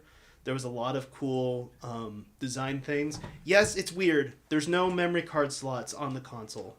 You have to have a VMU. The controller wire's all weird and funky. There's some weird stuff with it. But the orange light on the front. The orange light's so nice. Cool. And it says powered by Windows. And yes, it does say powered by Windows. Before Xbox. which helped games become actually very easily ported to that console and allows for homebrew stuff today. But I don't know. There's something about the console that is also super nostalgic to me because growing up, whenever I go to like a daycare, they had a Dreamcast there. It was at somebody's house, but like that just to me reminds me of the time of like really early 2000s, blue sky sort of deal, that whole like really early 2000s feeling, I guess before the towers, you know, like all that optimism you kind of had going a little bit, kind of just rolled into the console itself, and I kind of associate with that. So I personally put it at number 2, right underneath the GameCube for me. It's a pretty high ranking. Yeah, I mean, I love it. Like I said, the orange light, something about that is nice. The opening music, which the sound effects are great. There's something about the way it reads discs where it just it's a little noisier than most consoles, but I like it. Yeah. Like, it's just a cool design. Like, I don't know, an RIP Sega, but I don't know, I like it. It lasted only 18 months. Yep. It died way sooner than it should have. Yeah, I don't know if I'm forgetting some piece of crap from the 90s that we didn't include on this list, but was this was like the first like to go with like the white aesthetic, because we were just like black boxes like that gen, and it was black and gray for the most part. Oh yeah, that's right, PS1 was light gray. The Japanese Saturn was like a beigeish white, but that doesn't count in America. Oh, it doesn't count in the US of A. You know what's funny first white is console. I didn't start saying that accent on purpose. I just went with it once I don't know where it came from, but I just continued doing it. So we have it at 7, 7, and 2, so I think that puts it at 4. Okay. All right, let's finish up Sony here with the PS3. I put this at 22. I have it at 22 as well. Damn. Yeah. George Foreman is happy. Saying. I have it at 4. I love the look of the fat PS3. Really? But With the Spider-Man font. I love the black and that silver line. Of course, I'm a little biased. I had one right around launch. I really like the console. I also understand that it's another one of those bricks. There's just that little bit of sleek mid 2000s look to it that I just really like. But I 100% expected it to not be in the top 10. It's in my top 10, but doesn't mean it should be in most people's. It felt like a console that was. This is Sony in their hubris era once again. Oh, for sure. Because it was like, hey, we're going to sell this thing for $600, but also let's put every single storage port imaginable into this thing, whether it be like SD cards, whether it be USB, whether it be some types that we don't even use anymore. I think there's like some sort of weird USB stuff that it's got that we no longer use. But yeah, it's notable. I don't think it's aesthetically pleasing though, which is the reason why I put the PS2 so low, even though I love the games and stuff, and I grew up with the PlayStation 2 quite a bit. It's just aesthetically, if we're going off as aesthetics, I can't. All right, Gary, you made your point. Yeah, it's very big, and the gloss finish, which does that get scratched easily? Does Yes. that not last? Yeah, for, no, okay. it must. Mine never. It's did, just kind but of I'm begging sure it's for just as bad as the Wii U. you know. Chris treated it like it was a child. Well, like, I had never paid $500 for something before that. and you want to know what? Most of the other gaming people who were playing games at the time didn't either. So Yeah. I'm just saying. You could buy a Wii and a 360 for $50 less For sure. Yeah. than a PS3. Well, I put it at 17, or that puts it at 17 Okay. total. Oh, I think does that knock down something? it knocks a lot of things, everything up. Oh. So above We're it. going. I see. We're going like puzzle games. That's what I had been doing wrong. I was adding things and moving things down properly, but I wasn't moving things up properly. So that the list is fixed now, I think. All right, let's end it up. I feel like we ended it with a good one here. We're gonna end with the Nintendo 64. Well, I mean, I have a ton of nostalgia for the system. This came out at what would be the perfect time for a child. I think I was 9 when the 64 came out. Obviously, you know, it's hard not to take into account the fact that this is the first time I saw fully 3D realized graphics and stuff. But just looking at the console, I like the way it looks. I like the 64. I mean, obviously they did a lot of really cool design, like color changes later on, but even just the base dark gray model I'm a fan of. Did I say where I have it? No, I don't think you did. I have it at 6. I see. I have it higher than that. I have it at 4. I think this took like.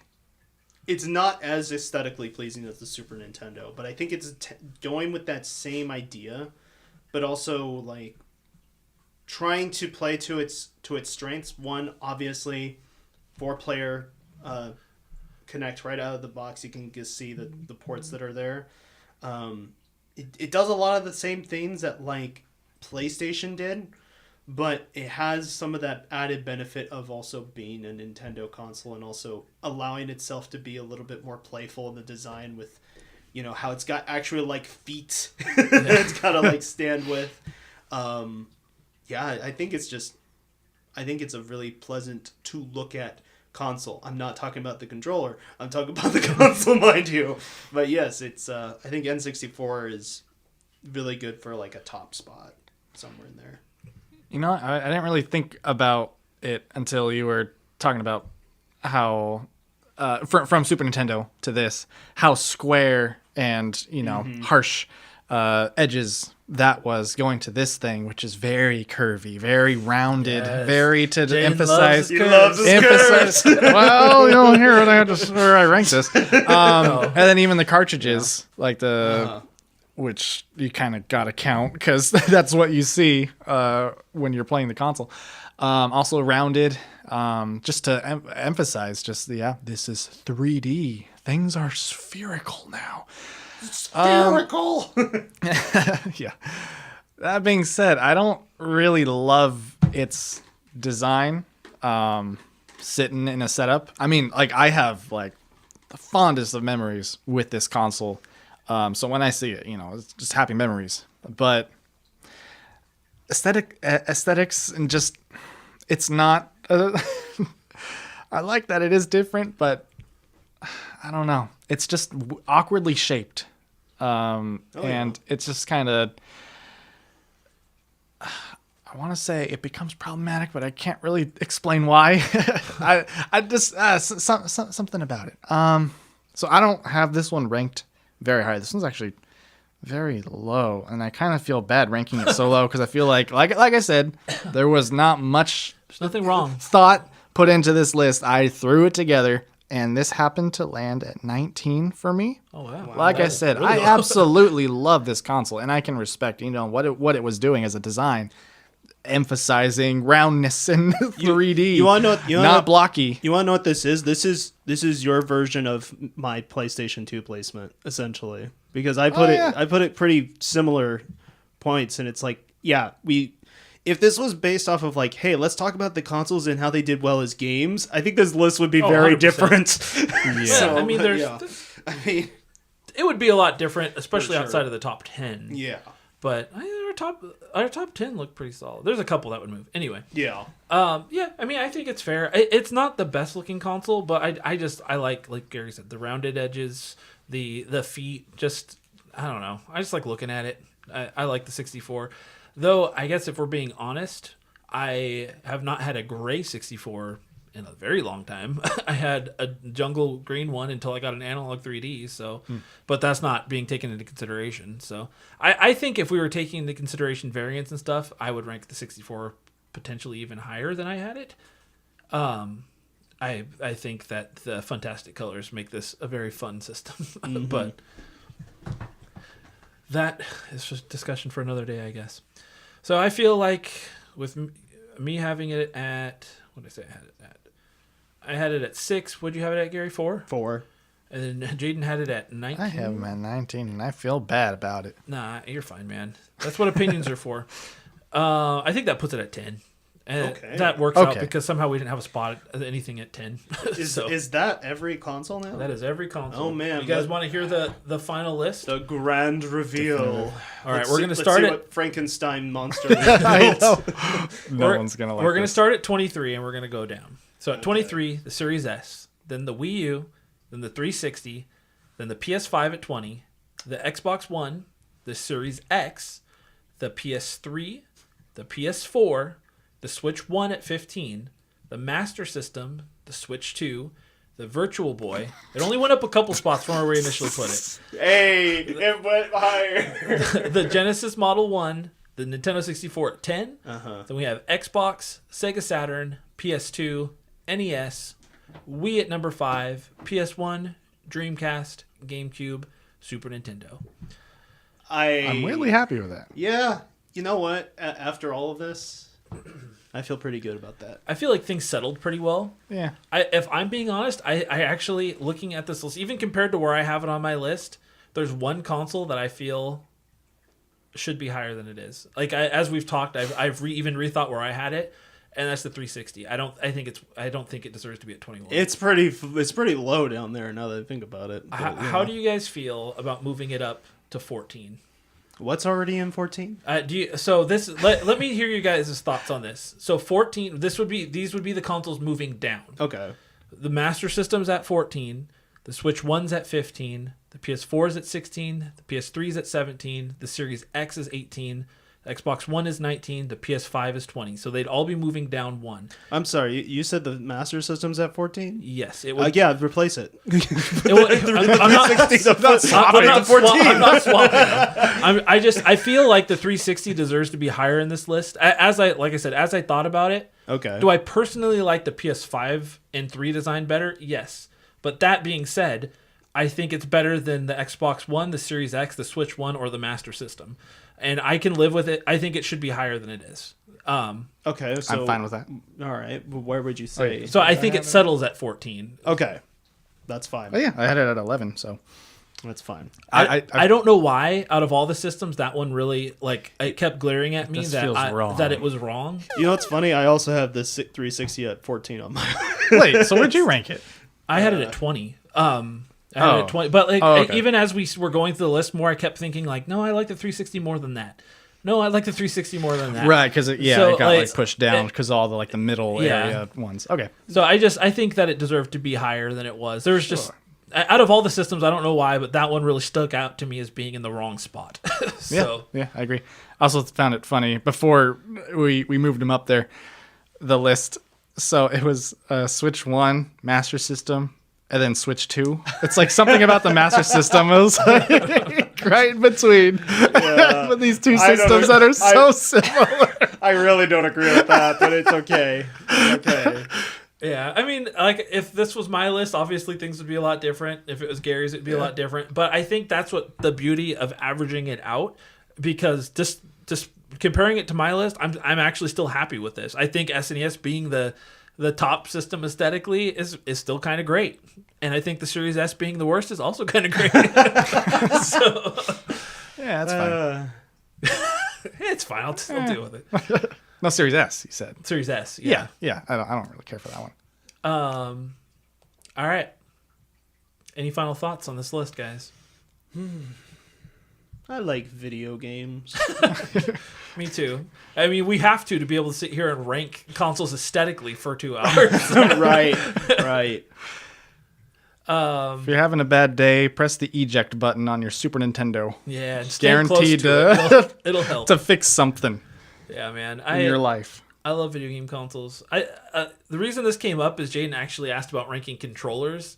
Oh, and man. James is going to be listening to this, and he literally just a week ago was like, I really got to get to that controller episode. He's been telling me about this too. He's been planning that since before I ever had a podcast. It comes down, it's all because of the DualSense. He hated it so much, he needed to get a bunch of people to say how much they hated it too compared to every other controller. But that being said, it's still an episode I'm looking forward to him doing the work on. So I have to be on the defense force for that DualSense, because otherwise it's just going to be people not wanting. Can we do the same group, but just with James also? Yeah, can you imagine how much? Man, this would have been interesting. AKA, can I come? I'll take the fire on that one, man. I would like to know, James, what your list was. Maybe I'll ask him to send me a list before he listens to this episode. Yeah, because I'm not putting it up until Friday, so he'll have time. Should have the listeners, you tell us what your version of this list looks like and how wrong we all are. No, I really hope this sparks debate in the Discord specifically, because that's where people talk when they listen to this. I'd like to know where you feel we were absolutely crazy. I'm sure a lot of people will disagree with me having the PS3 at number 4. So, but that's the point. That's why it's subjective, not objective. Is that correct? Yeah. Okay. All right, but that was fun. You know what we need to do next time is a handheld ranking one. Yeah, I would love that. I love me some handhelds. Yeah, I have a lot of thoughts, but we would maybe have to do variations too. So like DS Lite. Stuff yeah, for like sure. that. Because there's less with the Switch Lite. I was gonna say, yeah, because there's Switch you can't default dock it. count. Potentially. Yeah, I think that makes sense, actually. But we'd have to talk about it, I guess. Probably spend a little more time creating that list before we do the episode. But all right. Well, on that note, I think that was fun. Yeah. I enjoyed fun. it. Some heated debate there a little bit. Yeah, thank you guys. Thanks for joining me. This was a last-minute idea that I feel like we put together and did really well. So, any final thoughts before we close this bad boy up? Gary, do I have a thought? I'm looking at you. I'm looking in your head right now, and there's not. I found one. I found one. I'm starting to see it. You know, the one console, quote unquote console for me that would dethrone PS2 as my number one What? is gonna be The Ouya? that's already out. The Zebo? That Steam machine. Have you seen the? So you can add the wood faceplates. grain faceplate? The wood grain faceplate. that thing's pretty cool. Steam machine is the.